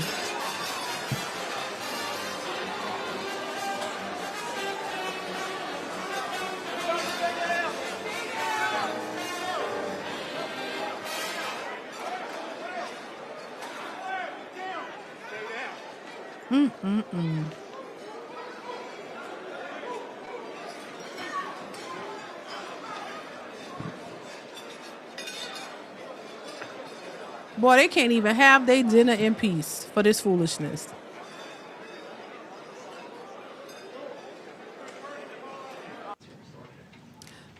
So he gave a press conference and he talked about it. That video is posted on the channel, y'all. I don't want to go into that. But he talked about it and said that they have the man in custody. Do y'all think that this was real? Like, some people are saying this is there's a conspiracy behind it. This is not real. It was a setup for whatever reason. What's y'all thoughts on it? Do y'all think it was a setup? Let me know. If it wasn't, how are these people able to get past Secret Service and all these folks were in these secure places that's supposed to be secure with security and all this kind of stuff, and how they could get in there and just start shooting? That just seems unreal to me. And if that's the case, man, what's the point of having Secret Service? What's the point of having all the security if they don't secure the perimeters? How is it that people could get in there and just start shooting like this? I don't understand it. I don't understand it. Somebody said they sent a super chat. Where is it? I don't see it. Oh my God, I hope I didn't miss it. Oh, there we go. I'm so sorry. Funny games. What is it? Finesse Game TV. I hope I'm saying that right. Says he's messing with a WNBA player named Lexi Brown. I did hear that. Thank you. I hope I'm saying it right now. I hope I'm saying it correctly. Finesse Game TV. I hope I'm saying that right. But yeah, I heard that he's fooling with this WNBA player. I just didn't know her name, but her name is Lexi Brown. And I mean, there you go. You know, once again, this goes back to women complain about men cheating, but women will continue to sleep with a man that's supposed to be married or in a relationship. So if there's anything that would stop this, it would be the women who would say no to these guys who are in relationships. That's it. That's it. Y'all investigate everything else, and you're so smart with everything else. You should know, find out if the man is in a relationship, and if he is, don't sleep with him. Tell him go home to his wife. Tell him go home to his girlfriend. And don't matter. It shouldn't matter if he has money or if he's famous. So the women are the ones who could fix it. And if y'all start denying these men, they won't have nobody to cheat. They'll be forced to go home and deal with their wives and their girlfriends. Thank you, Finesse Game TV. I appreciate you. Yeah, this is crazy though. I'm not too sure if he got any shots off. I think that may have been the Secret Service we heard shooting. BBC News has a video of him rushing past Secret Service like a track star. Oh my! In the press conference, Donald Trump says that somebody got shot, that a security guy got shot. He did say that in the press conference. He's okay, but he did get shot. So they're saying one man got shot. So, but nobody was, hurt really bad or anything like that. So that he did say that one of their security got shot. So, but he's okay. But that's crazy. I don't, I never, and then we see more and more of these types of shooting. People just coming to places and rallies and shooting up people. It's crazy. You would think that these people would have better security, that especially for the president and the events like this, that they should be secure, but apparently not. I'm like, wow, why y'all even let somebody should be outside the door. You should be there should only be a one way in and maybe like a side way out for just those people. But you shouldn't be able to come. There shouldn't be all these different entrances and exits. Shouldn't it be one entrance and maybe one exit? And there should be security blocking that, and nobody could come in with weapons. Like, come on. It's 2026. Y'all should be able to do better. I'm just saying. It feels like we in 76, you know? The man ran through security. I'm just like, what? How come you ran through security? What kind of security y'all got? Did y'all hire them from the Dollar General store? What kind of security? I thought security details for the president, I thought it was top notch. How is this happening? So that'll take you somewhere else. Like, are they allowing this to happen? Is this, what's going on here?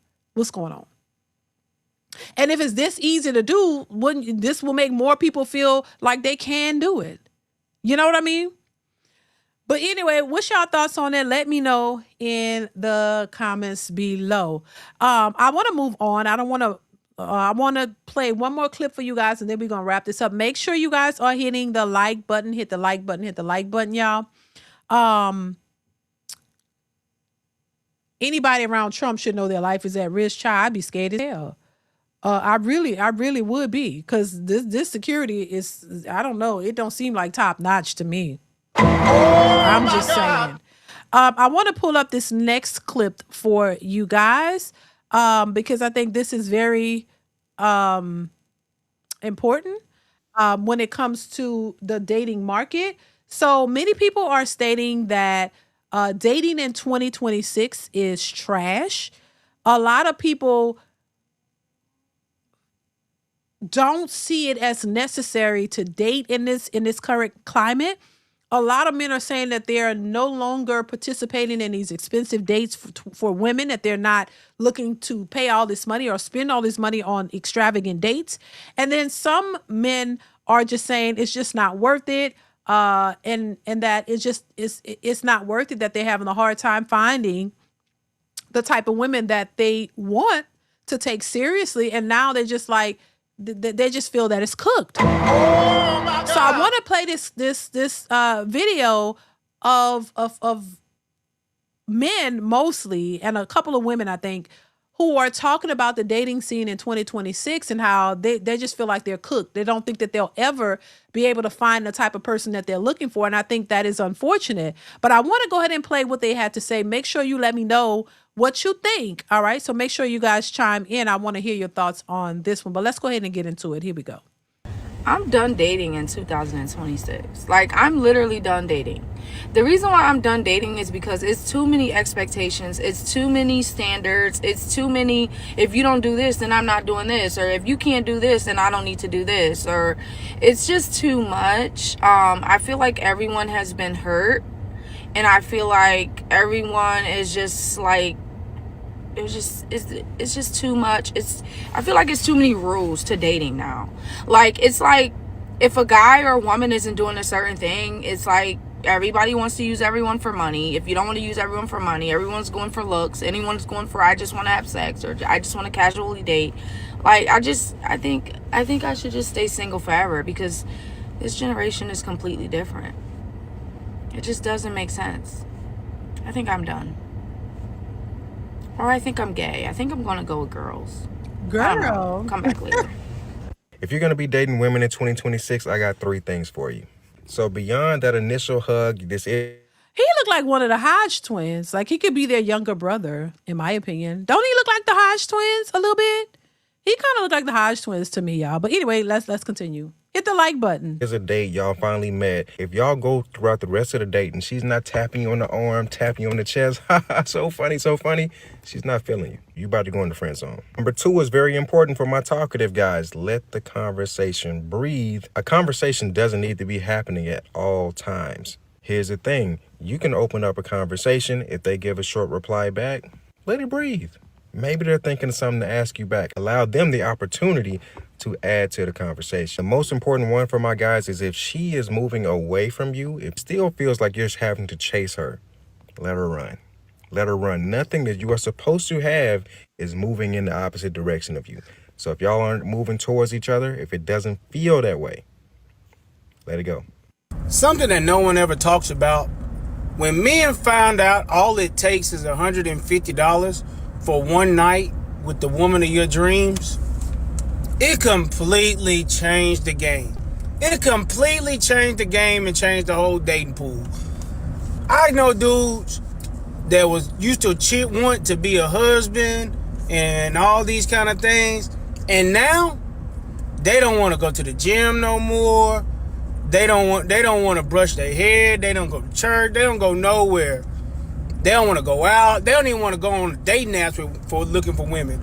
All they want to do is go to work and wait till they check come and take $150 and go find them the woman of their dreams for that night.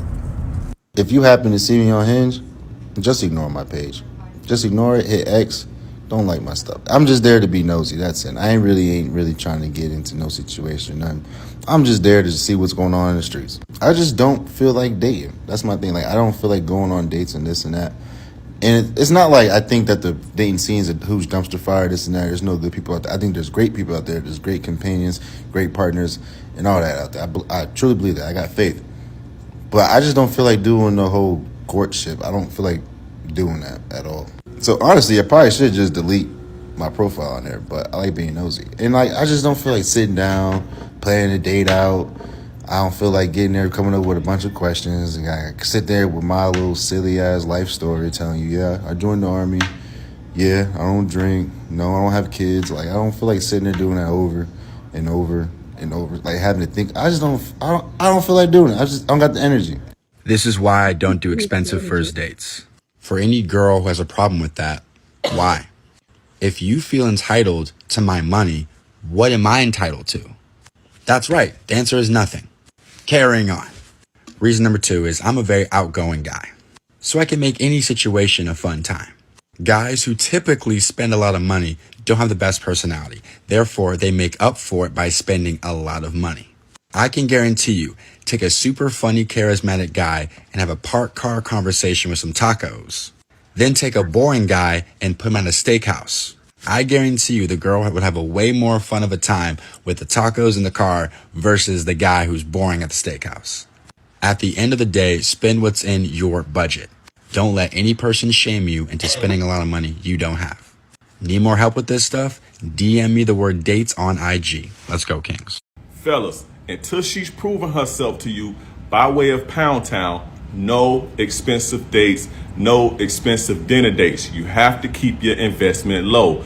Pay attention. I'm about to put you on game. Now, if you knew that right before you treated her to that nice, juicy, good, expensive steak, that she was putting them knee pads to use, or if you knew that when the date is over, she was going to go to Pound Town with some other guy, would you still do it? Would you still spend that money? Of course you wouldn't. Listen, I can't even tell you how many times throughout my life women have come to my house at midnight, 1 a.m. from a date looking all good, fed and full, tipsy, and we made it happen with no effort on my part. It was all in thanks to the sucker. He did everything for me. Stay woke, fellas. Fellas, if you're serious about taking your game to the next level, then click the link in my bio. Hinge doesn't work. Meeting people in real life doesn't work. Meeting people through friends of friends doesn't work. I'm cooked. I'm cooked. And you'd think I'm asking for the world. You'd think I'm asking for the world. All I want is a bit of communication. That's it. That's all I'm asking for. Just someone that is cute, like good looking, cute face, slim, bum bum, and then Christian, and just a nice girl. And communicates. I can't. I'm stressed. All right, so let me tell you why I tell you guys no dinner dates, no movies and stuff like this when you do a first date with a girl. Always go somewhere where y'all can just get some drinks, whether that's coffee, whether it's some alcoholic beverages or some tea or wherever y'all go, or milkshakes or something like this. Never do that other stuff. First is because you should be going somewhere where you can talk and get to know the girl. If she's stuffing her damn face, she's not going to be able to talk to you. And just on the flip side, it's the same way for you. But the other thing is this, man. You want to keep these dates cheap. If you didn't know by now, a lot of first dates don't really go into nothing. They don't really turn into much a lot of the times, okay? I can't give you an exact rate, but I'm saying, let's say even 50% of them don't go nowhere, whether it's you don't like her or she don't like you or things just fizzle out, or the girl meets a new person, a new guy that she likes better, a new match, and she ends up flaking on you, or maybe you do the same thing, because when you get your options up as a man, you start flaking on girls to go with other girls. I do that too. Women do it to us. It's just part of the dating game. That said, you don't want to spend so much money, because what happens to a lot of you guys is you end up chasing your investments. So when you go on a first date, you spending $50, $100 trying to impress her or show her that you that dude with all this money, but she'll take the free food, she'll take all the stuff that you spend, and then she'll flake on you for some other dude who just invited her over her crib or took her out for $15 worth of drinks, and then they hooked up that same night, and you over here mad and crying. But it's your fault because you investing too much. You see what I'm saying? And that's a lot of women's game as well. They want you to invest more money because that investment is what's going to keep you chasing them.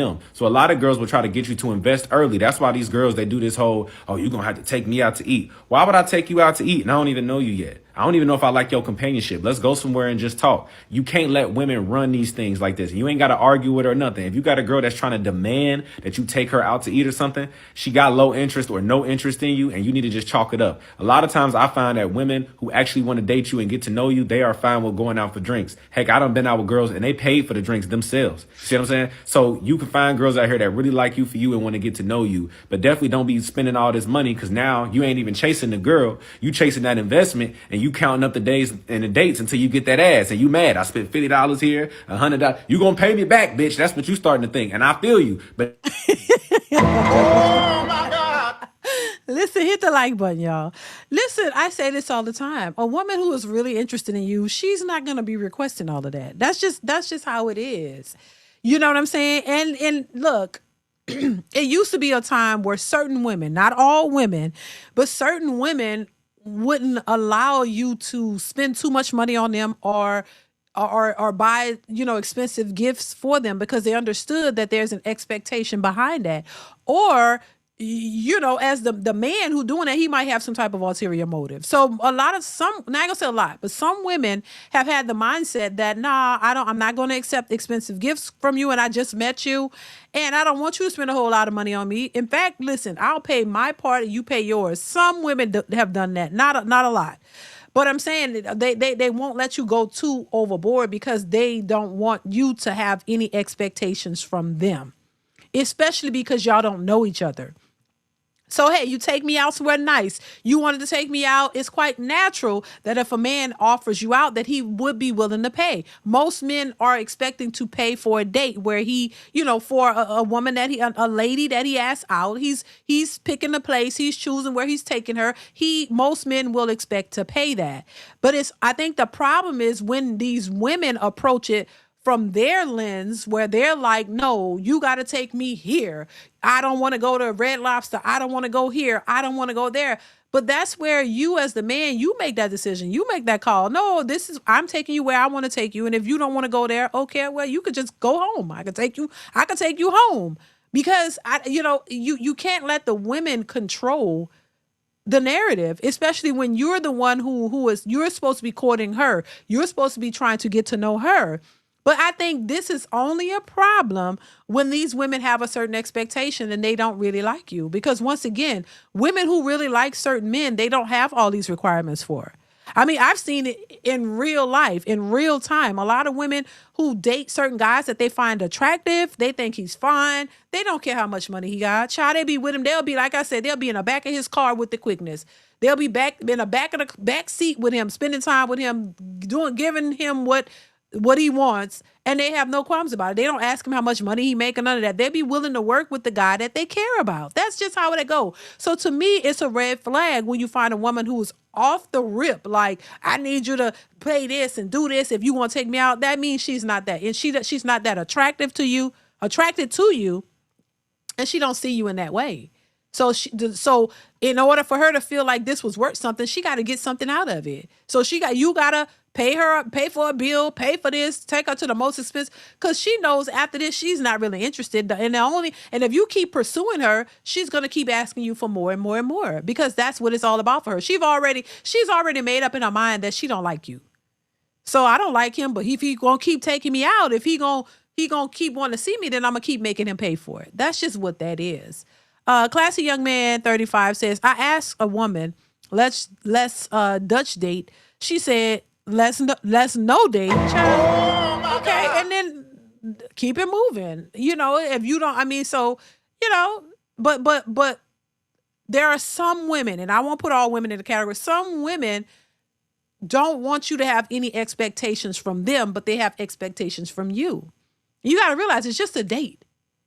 But this is why a lot of men don't want to do dates anymore, because it's costing them.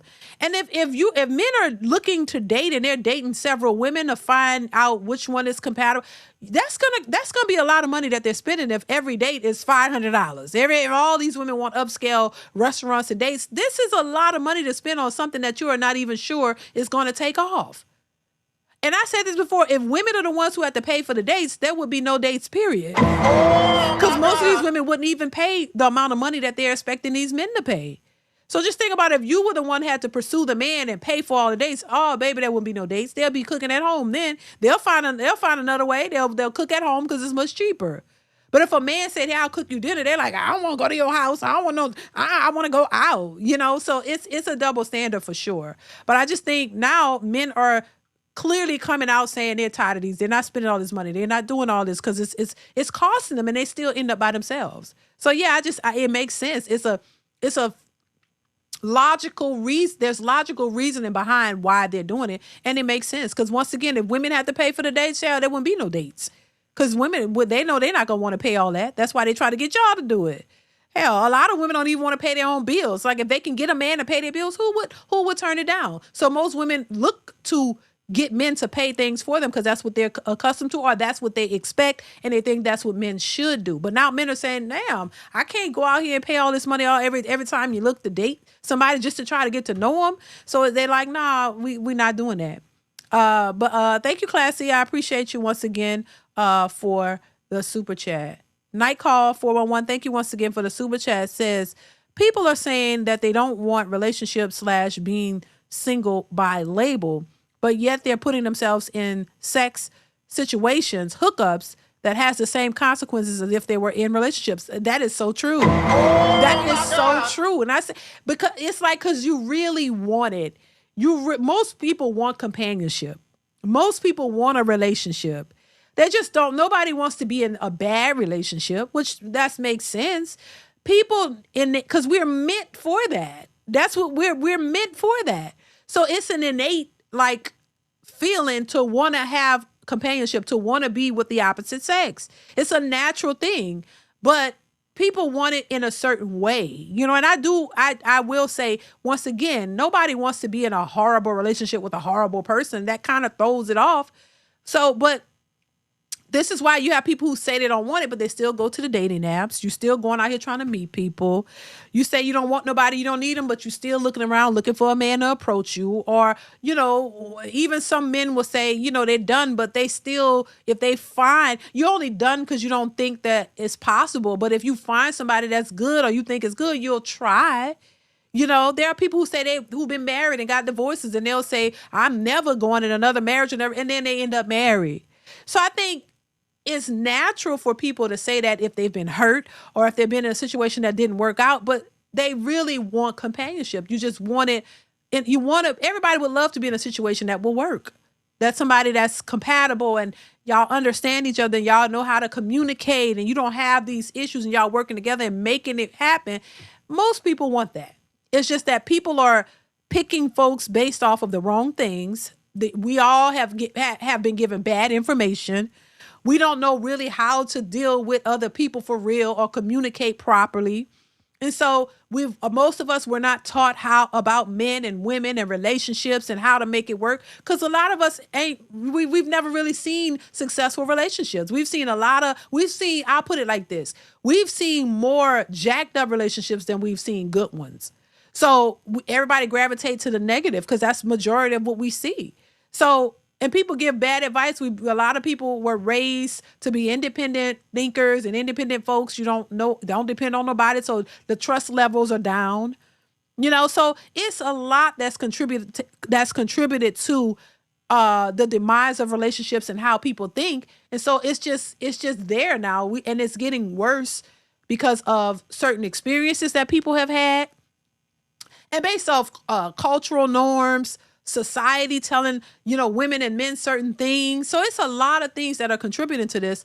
And even some people that I realize that I've talked to, they've never been in a horrible relationship. They've never dealt with a man in a negative way ever, but they have a negative idea of what a man could potentially do to them, what a relationship could potentially be. And then they have negative ideas of it based off of people around them, but they themselves have never been in a horrible relationship with a man ever. But they have a bunch of negative stereotypes, a bunch of negative everything. So it's deterring them away from relationships because of the things that they've seen and what people are saying.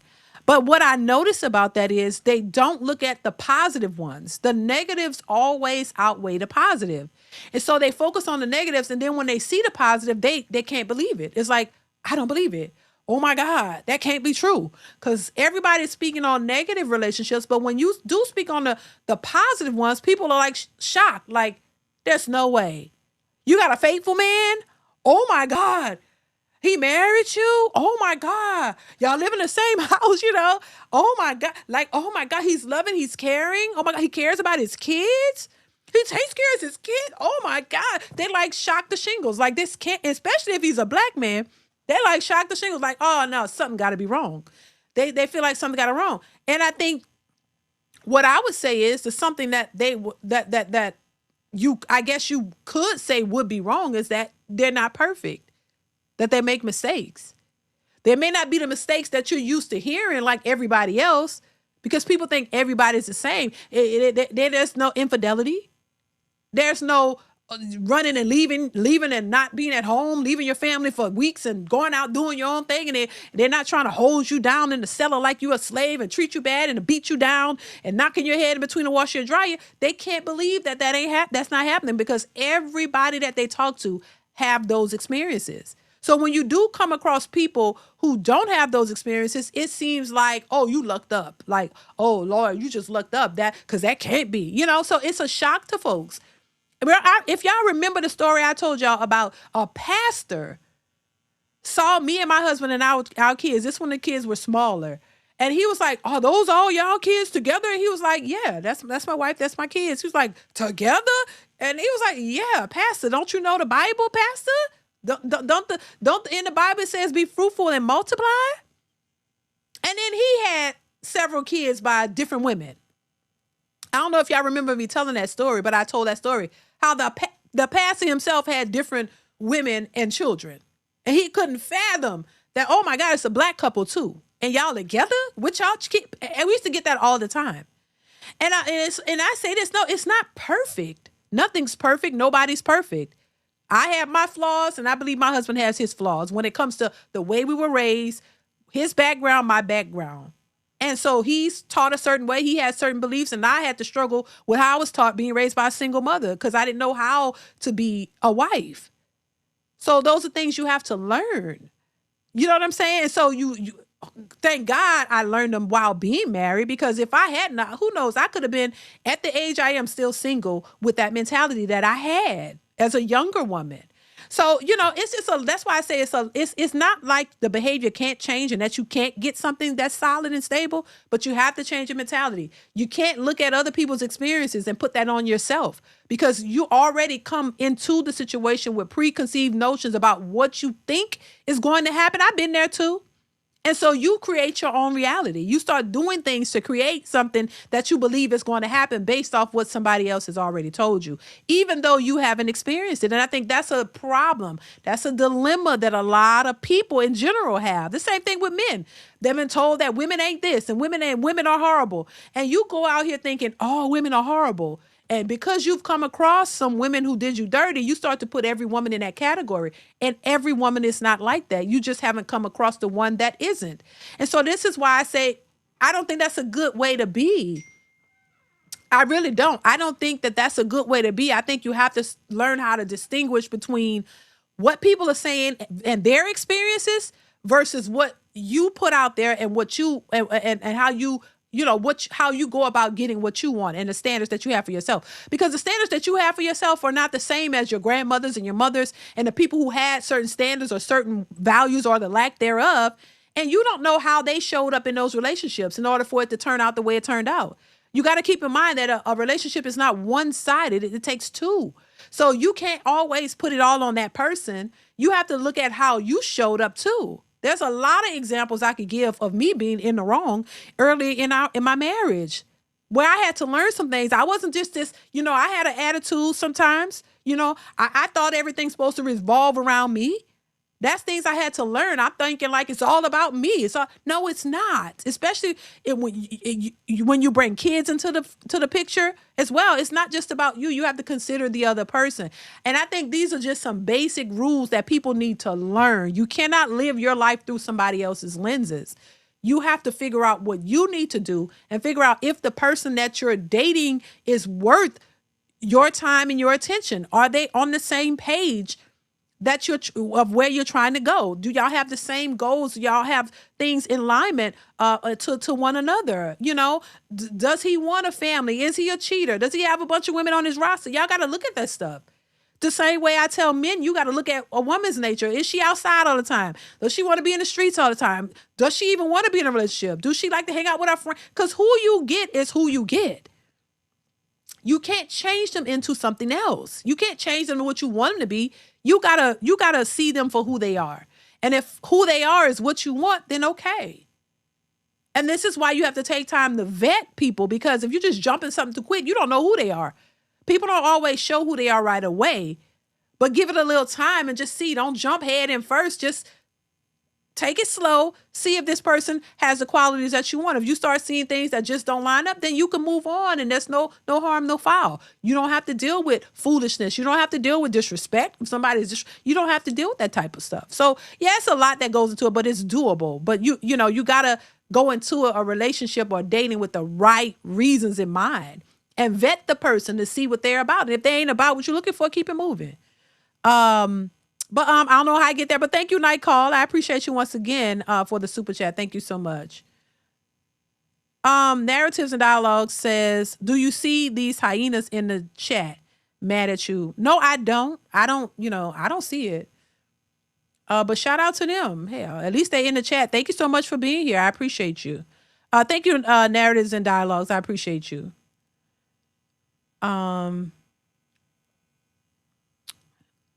Let's continue. But it's your fault. Don't spend all that money. Keep the dates cheap so you can easily cut your losses and walk away if you ain't getting what you want from it, or if you don't like the girl and you don't feel like you got to keep chasing because you spent all this money. Bro, I ain't gonna even lie though. In 2026, bro, relationships is just like damn near non-existence, bro. Cause look, a female can tell you that she like you, she love you, she only want you, want this for you. She close to God, and at the end of the day, bro, she still just be doing whatever she want to do, bro. And it's just like, bro, it's already hard on us, and they don't do shit but just make it worse. Cause I just put it like this: I had to realize, bro, a female gonna always have a backup. And behind that backup, it's gonna be another backup. And it's just like, bro, it's just a cold game out here. Motherfucker female gonna do what they want to do. So I just got to a point now, I don't even be really caring because they gonna do it regardless. So it's just like shit. You just gonna have to find somebody, just come to an agreement that, hey, y'all gonna rock with each other. Y'all gonna do shit for each other. But at the end of the day, it's just like shit. When she want to get in that fuck shit mode, shit, you can't do shit about it, but just let her be in the fuck shit mode. Move on. Yeah, if move not, on. shit, you can stick with her, cool, whatever, work it out. No, because I don't even know what to say no more. he done tapped out. No, you can't, because once again, you can't force anybody to be what you need them to be. Either they want to be it or they don't. If they don't want to be it, that's your sign to move on. And this goes for both sides. You can't make somebody be what you want them to be. So this is what the whole vetting process is about. Vet the person. If they are somebody that you want to be with, get to know them. Get to know what they act like when they get mad. If they get mad and it's just, it's normal, they ain't cussing you out and treating you bad and disrespecting you. No, that's your sign to know when that, this is not a match. You know what I'm saying? Like, you gotta don't deal with somebody that does not respect you, or, you know what I'm saying, have the values that you're looking for. That should be common sense. But a lot of times it's not, because people want to see the good in folks. You want to assume something about, sometimes, look, both sides do it, men and women. I've had men in my chat who say they need a woman with a big booty, right? So if she got a big booty, they can't have if she don't have that. But you had a woman with that, and that didn't work out. The last relationship of marriage failed. She walked away. So it's not just about superficial. It's about a all-encompassing qualities that a person must have. Same thing for a man. It shouldn't be just about his money, but is he a good person? Does he have morals and values? Is he respectful? You know what I mean? It's just common sense that a lot of people, common sense is not too common in 2026. I see that. But, that's what you need to have. And I think people are missing that. People are missing that. And if the longer you keep missing that, the longer you'll miss out on something that could be potentially good. That's just that. It's what it is. This is not a new phenomenon. This is a normal thought process. This is something that you should have been taught years ago, but a lot of people haven't been taught anything, so they don't know any better. And they just think, you better have all the money in there. If he don't, oh well, because I know my worth, right? And you really don't. A lot of times people don't know their worth. They think a job and money is their worth, when there are other qualities. Having a job and money makes you able to provide and take care of yourself. So yes, you can take care of yourself as an adult, but does that mean that makes you good for relationships? No, that ought to be common sense, but it's not. Let's continue. Cause it's just like shit. It ain't really shit you can do. Then they just be so sneaky with it and don't even be caring about it. Shit, it is what it is. Don't just always think you the only one she fucking with though. I'm not gonna lie, I don't think I'm cut out for this whole dating thing in 2026, man. Little story time. I talked to a girl for probably a month and a half, 2 months. Things are going great, right? Beautiful girl. I'm lit, bro. I'm happy about it. When people ask, I'm glad to show, right? And if you know me, it's hard for me to kind of talk to someone and actually like someone. But, right? I'm cool. We're cool. Everything's going smooth. And then I see they posted a story on Instagram. Let's check it out. Let's see what we're doing. I click it. You're on another dude's shoulders at a rave? And so I'm like, I should say something. I have to say something. I say something. Don't be controlling. We're not even dating. It's not that deep. Okay. I'm gonna go ahead and walk away. and just be done. The standards and what you have to let slide in 2026 to be in a relationship, you have to let them cheat on you. We weren't dating. Am I tripping for thinking that's psycho? I wouldn't do it. Yeah, man. I'm not cut out for this. I didn't sign up for any of this. I didn't sign up for none of this, man. Unbelievable.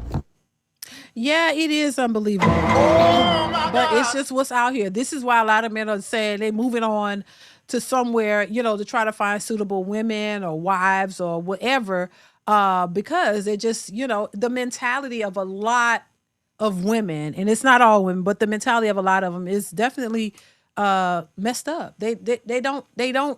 That's all a lot of them know. You don't. And once again, there are a lot of good women that I am affiliated with. A lot of good women. Most of the women are married. They're married and they have families, and they're happy and they're thriving. So even they like, girl, what the hell is going out in these streets with people, just complain. I'm like, child, it's the modern woman. I'm just saying. And, there's nothing you can really do to change people's mentality. Like I said, you got to find qualities in a person, period. Find a person that has the best qualities that you're looking for, because they're not going to have it all. Nobody, men, women, nobody alive is going to have it all. I say this all the time. Find the qualities in a person, the majority of the qualities that are beneficial to a healthy relationship, and go with that. You're not going to find someone, there's no such thing as the total package. Because if you keep thinking that there's a total package, you're going to always be deceived. You're going to always feel like you're falling short and that you're settling. There's no total package. Everybody is flawed. Everybody got issues in some way, shape, or form. And it could be from childhood, your upbringing, what you were taught as a child, experiences you had. All of that shape who you are, And it's not necessarily about good and bad, but it's the experiences and the things that help to shape your mentality, whether it's, a mentality that's conducive to stable relationships, or whether it's a mentality that is conducive to horrible relationships. But you are a sum of the things that you've been taught, or the lack thereof, or your experiences, or who you are influenced by. So that will determine how you fare when it comes to relationships and all of that kind of stuff. Because once again, we're Black, so we talk about Black people, and I'm, I was raised in the Black community and been in Black communities, so I know how they go. So and I always say this, listen, you would assume that the way a lot of Black women talk, you would assume that all of them have been in bad relationships, and all of them have not. And every Black woman has not had the same experience. Every Black woman hasn't been in cheating relationships with horrible Black men. Every Black woman has not been in those situations. And so this is why I say, listen, if you speak from a place of experience, and you've been in a relationship with Black men and they treated you bad, I can't really say too much to that. That's your experience. I can't add or take away from your experience. You know what I'm saying? And I say the same thing for me. You can't add or take away from my experience. I've never been in no bad relationships, period. So I can't speak to bad relationships. I can speak to my experiences and the relationships that I've had and how they were. And so this is why I don't take away from people's experience. If that's your experience, I just want people to say, hey, this has been my experience. I've been in a relationship with this person, X, Y, Z, and these were horrible experiences that I had. Are all men horrible? No. Are all women horrible? No. Are there some horrible men? Yes. Are there horrible women? Hell yes. On each side. So I just be like, look, speak to your experiences. What are your experiences? What have you gone through?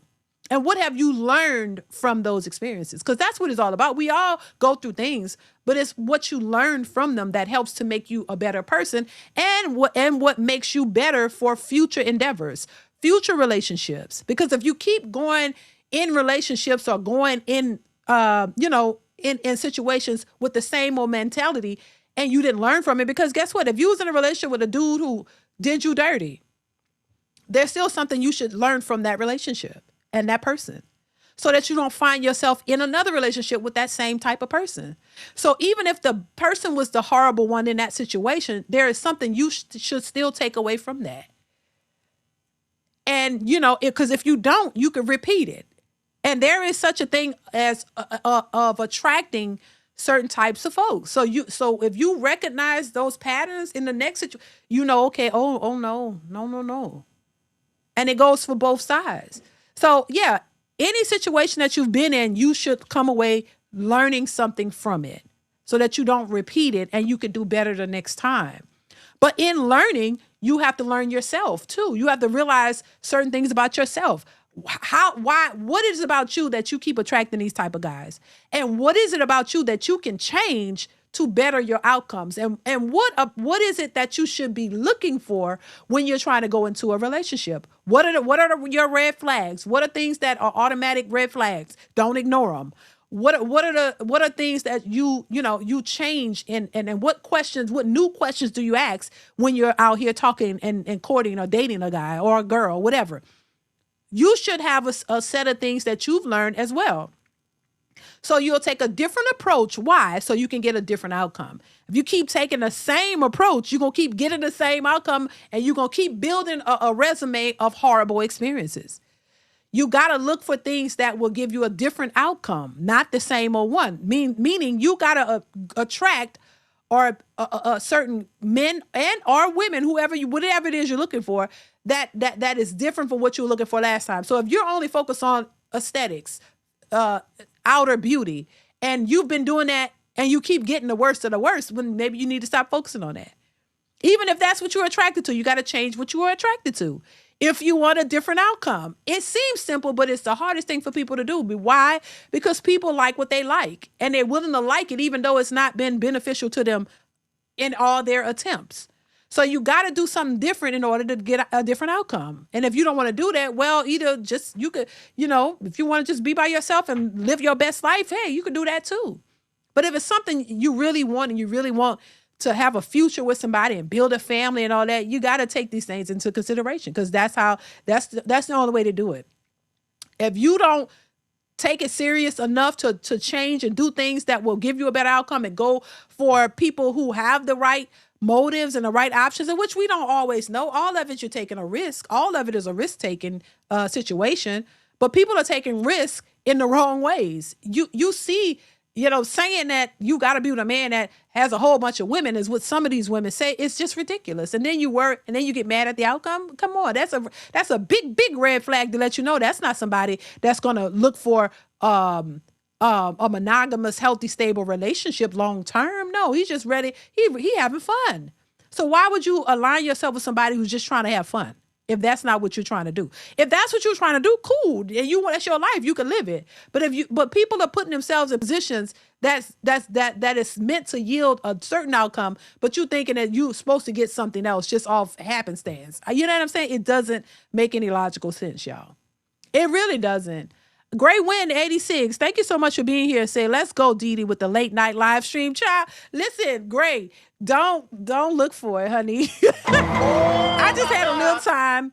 Child, don't be looking for these late night, because, baby, I'm already getting tired. My eyes are burning, child. Don't be looking for it too often. But I wanted to pop in and just get my little 2 cents. But I appreciate you, Great Win. Thank you so much for being here. I appreciate you. Thank you for the super chat, y'all. But I don't know how I began to this, y'all. Listen, I be trying to get my little 2 cents because, I understand, relationships. And I understand that a lot of people are kind of like all over the place and they don't get it. And a lot of people just don't want to hear the truth because either they haven't tried it or they just don't think it's going to work and it's a lost cause. I don't think it's a lost cause. I just think that people are stuck in their ways. They want to believe what they want to believe and do what they want to do. And a lot of times that's the very thing that's holding you back, especially if you want something serious. If you out here just trying to have fun and you just trying to sleep around and do all that's easy. Especially for women. I'll say for women, that's easy. You can go out and sleep with who you want, feel empowered all you want. But the hard part is for people to establish something that's more meaningful, something that is long term, something that is worth something. That's the hard part for a lot of individuals because it's too much work. And a lot of people don't want to put in the work. They think it's supposed to be easy. No, you can ask any couple who's been married 20, 30 years, 40, 50 years, was it easy? No, they'll tell you no. And you have to have a foundation. It can't just be based off of sex. It just can't be based off of money. It just can't be based off anything superficial because that we know superficial things, they get old. They wither away. A relationship is more than just that. Because when the money is gone, which anybody who's lived, more than 30 years, you understand money comes and goes. You understand that people have been very successful and lost a lot of money. You understand that changes. You understand that the dynamics in the relationship between two people, it changes. So it has to be built on more than just superficial things because it's not going to last. Superficial things go away. They don't last. So you have to have a strong foundation so that your relationship could thrive. And you have to be committed to one another. You have to have good communication skills. You have to be able to resolve conflicts. You have to be able to understand each other. You have to be able to work with each other. You have to be able to understand the ups and downs of a relationship. And you have to understand that you built the life together with children. You don't just throw that away. And I always say this, to me, if there's no abuse, because one thing I wouldn't tolerate cheating. I'm sorry. I would not tolerate cheating and I would not tolerate abuse. Those are deal breakers. I don't think anybody should be being abused in any way, shape, or form. So abuse, it's cheating, all that kind of stuff. Somebody, on drugs and got addiction problems. All of that stuff could be deal breakers because that is a lot of mental stress that you would have to deal with, mental and physical stress that you have to deal with. And that's not something I think anybody should have to tolerate. So there are deal breakers, but if you don't have that type of stuff going on, I feel like everything else is doable and you could definitely work it out. But you have to be willing to do that. Successful MD says stuck on nasty and call yourself a queen is crazy. Oh my God. Thank you, Successful MD. Yeah, and I just said, nasty attitudes and stuff. Nobody, any person that has standards is not going to deal with that. They're not going to deal with that because you first and foremost, you have to be able to respect yourself and respect others. You can't just disrespect people and then demand the highest respect, So it's a lot, but at the same time, it's the core values that keep relationships going. Core values. And if you don't have those, if you don't have a foundation of core values and respect for one another, child, ain't nobody gonna sit there and deal with no disrespectful person, period. Gray Win 86, thank you for the super chat again, says women like Megan always pick the men who have all the options and then complain once they become one. Right. And that's what I was saying earlier. A lot of women tend to do that. You want the man with all the fame and all the money, but not realize that he has all the options. And he's not, no matter how fine and cute you think you are, if he wants to share you, he will. And that's what they do.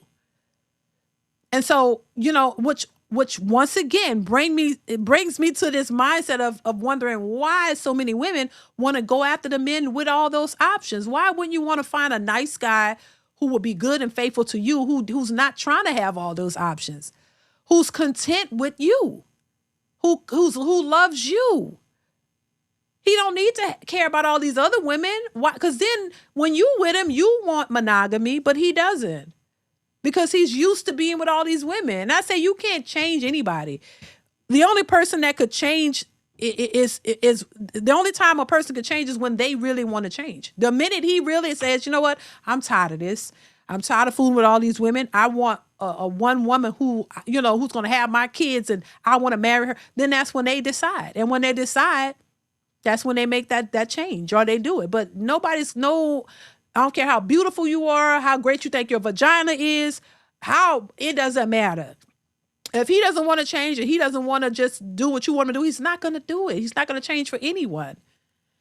And so I think women are realizing that, but you got to understand the type of guys that you're going after. These men are accustomed to beautiful women all day, every day. They have access to some of the most beautiful women, all races of women. So you don't think they're going to utilize that? So why would any woman come into that picture thinking, oh my God, I could make him want just me? And then when you can't, you're shocked and dumbfounded because he was cheating. This is not cheating in his mind. It's like he's doing what he's always done. So that thank you once again, Great When. I appreciate you. Thank you so much for the super chat. Yeah, so that's just what it is, y'all. I mean, and I think dating and relationships could be a lot better if people start understanding that concept. We got to stop thinking that is all one side's fault. Is all the man's fault or is all the women's fault? No, you got to take some accountability and look at yourself. How are you presenting yourself? What is it that you want? What are you looking for? Did you look at the signs? Did you read the red flags? Are you prioritizing the right things? Are you looking for the right things from a man? Because if you don't have no expectations or you don't have no type of standards, then you get what you get. You can't have standards in the aftermath once you're not getting them. It's like a woman being with a man for 10 years. And when y'all met, he never said he wanted to get married. He never said any of that. But you thinking, oh, well, I'm gonna be with him and eventually he'll want to do that. When he realizes I'm a good woman and I'm great to him, eventually he'll realize I'm a good woman and want to marry me. No, he never wanted marriage. And he never promised you marriage.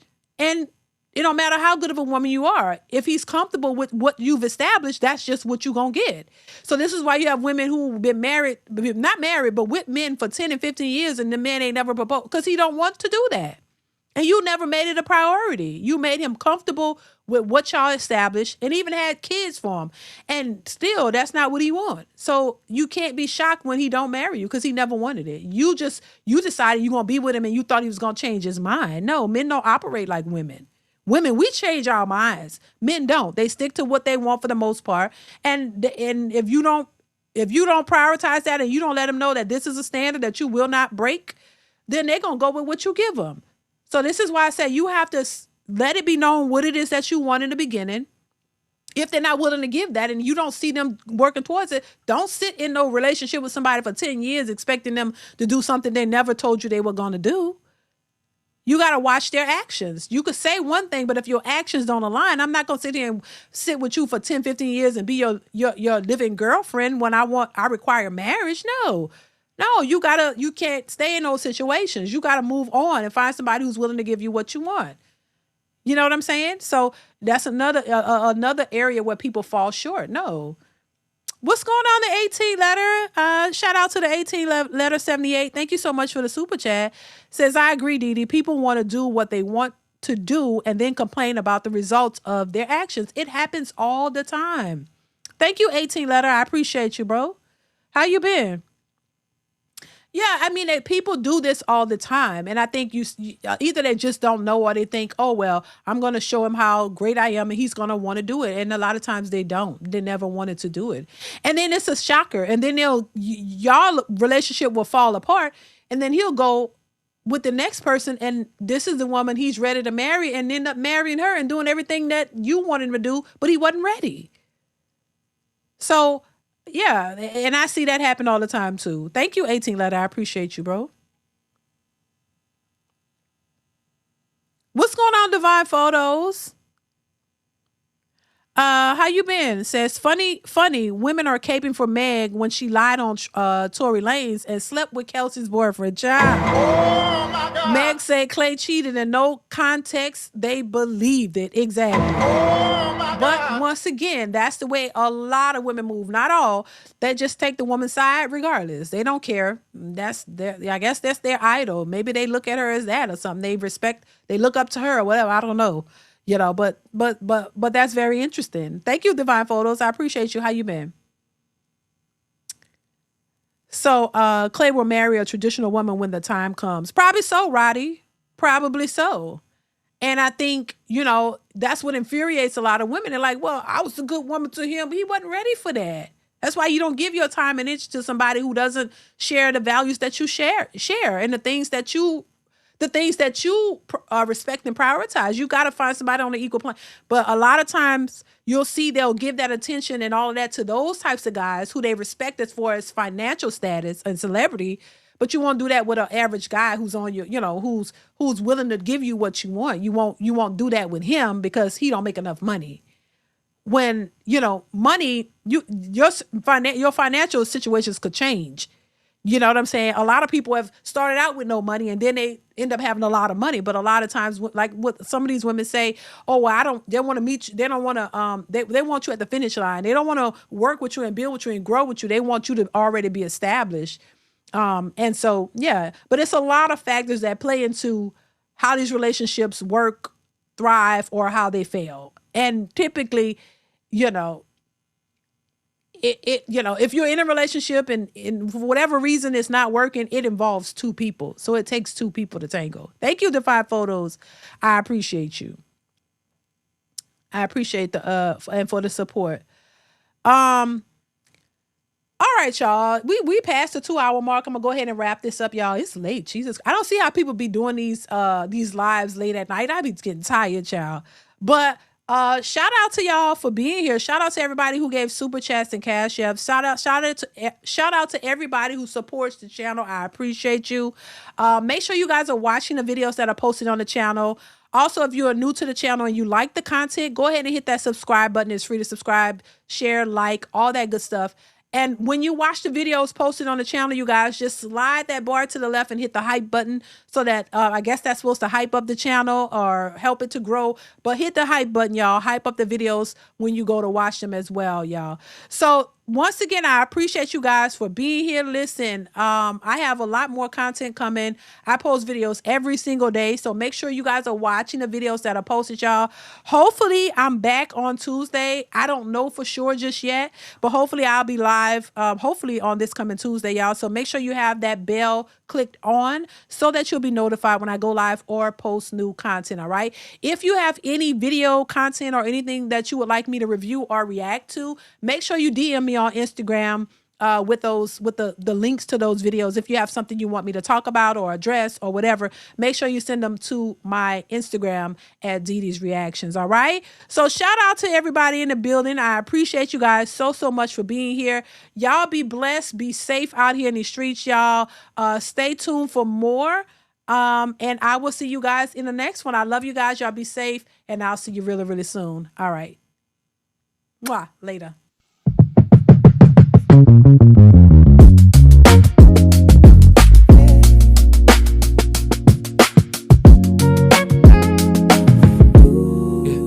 You laugh and my heart chokes. Like Midas, everything you touch turns gold. You dance in the hallway like nobody's told. You say my name so softly, like it's a little word. Yeah, every time you're near me, all my doubts get blurred.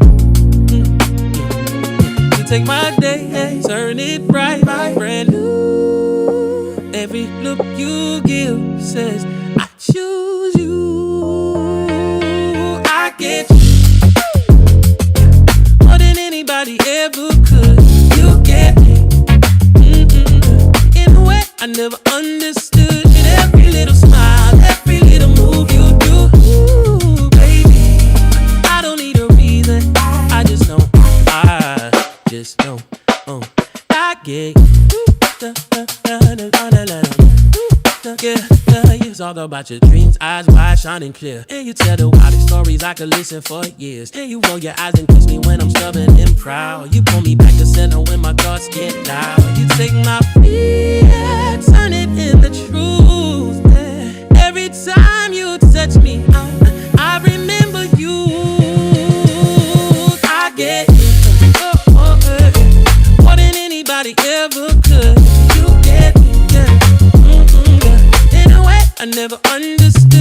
Every little smile, every little move you do. Ooh, baby, I don't need a reason. I just know. I just know I get. When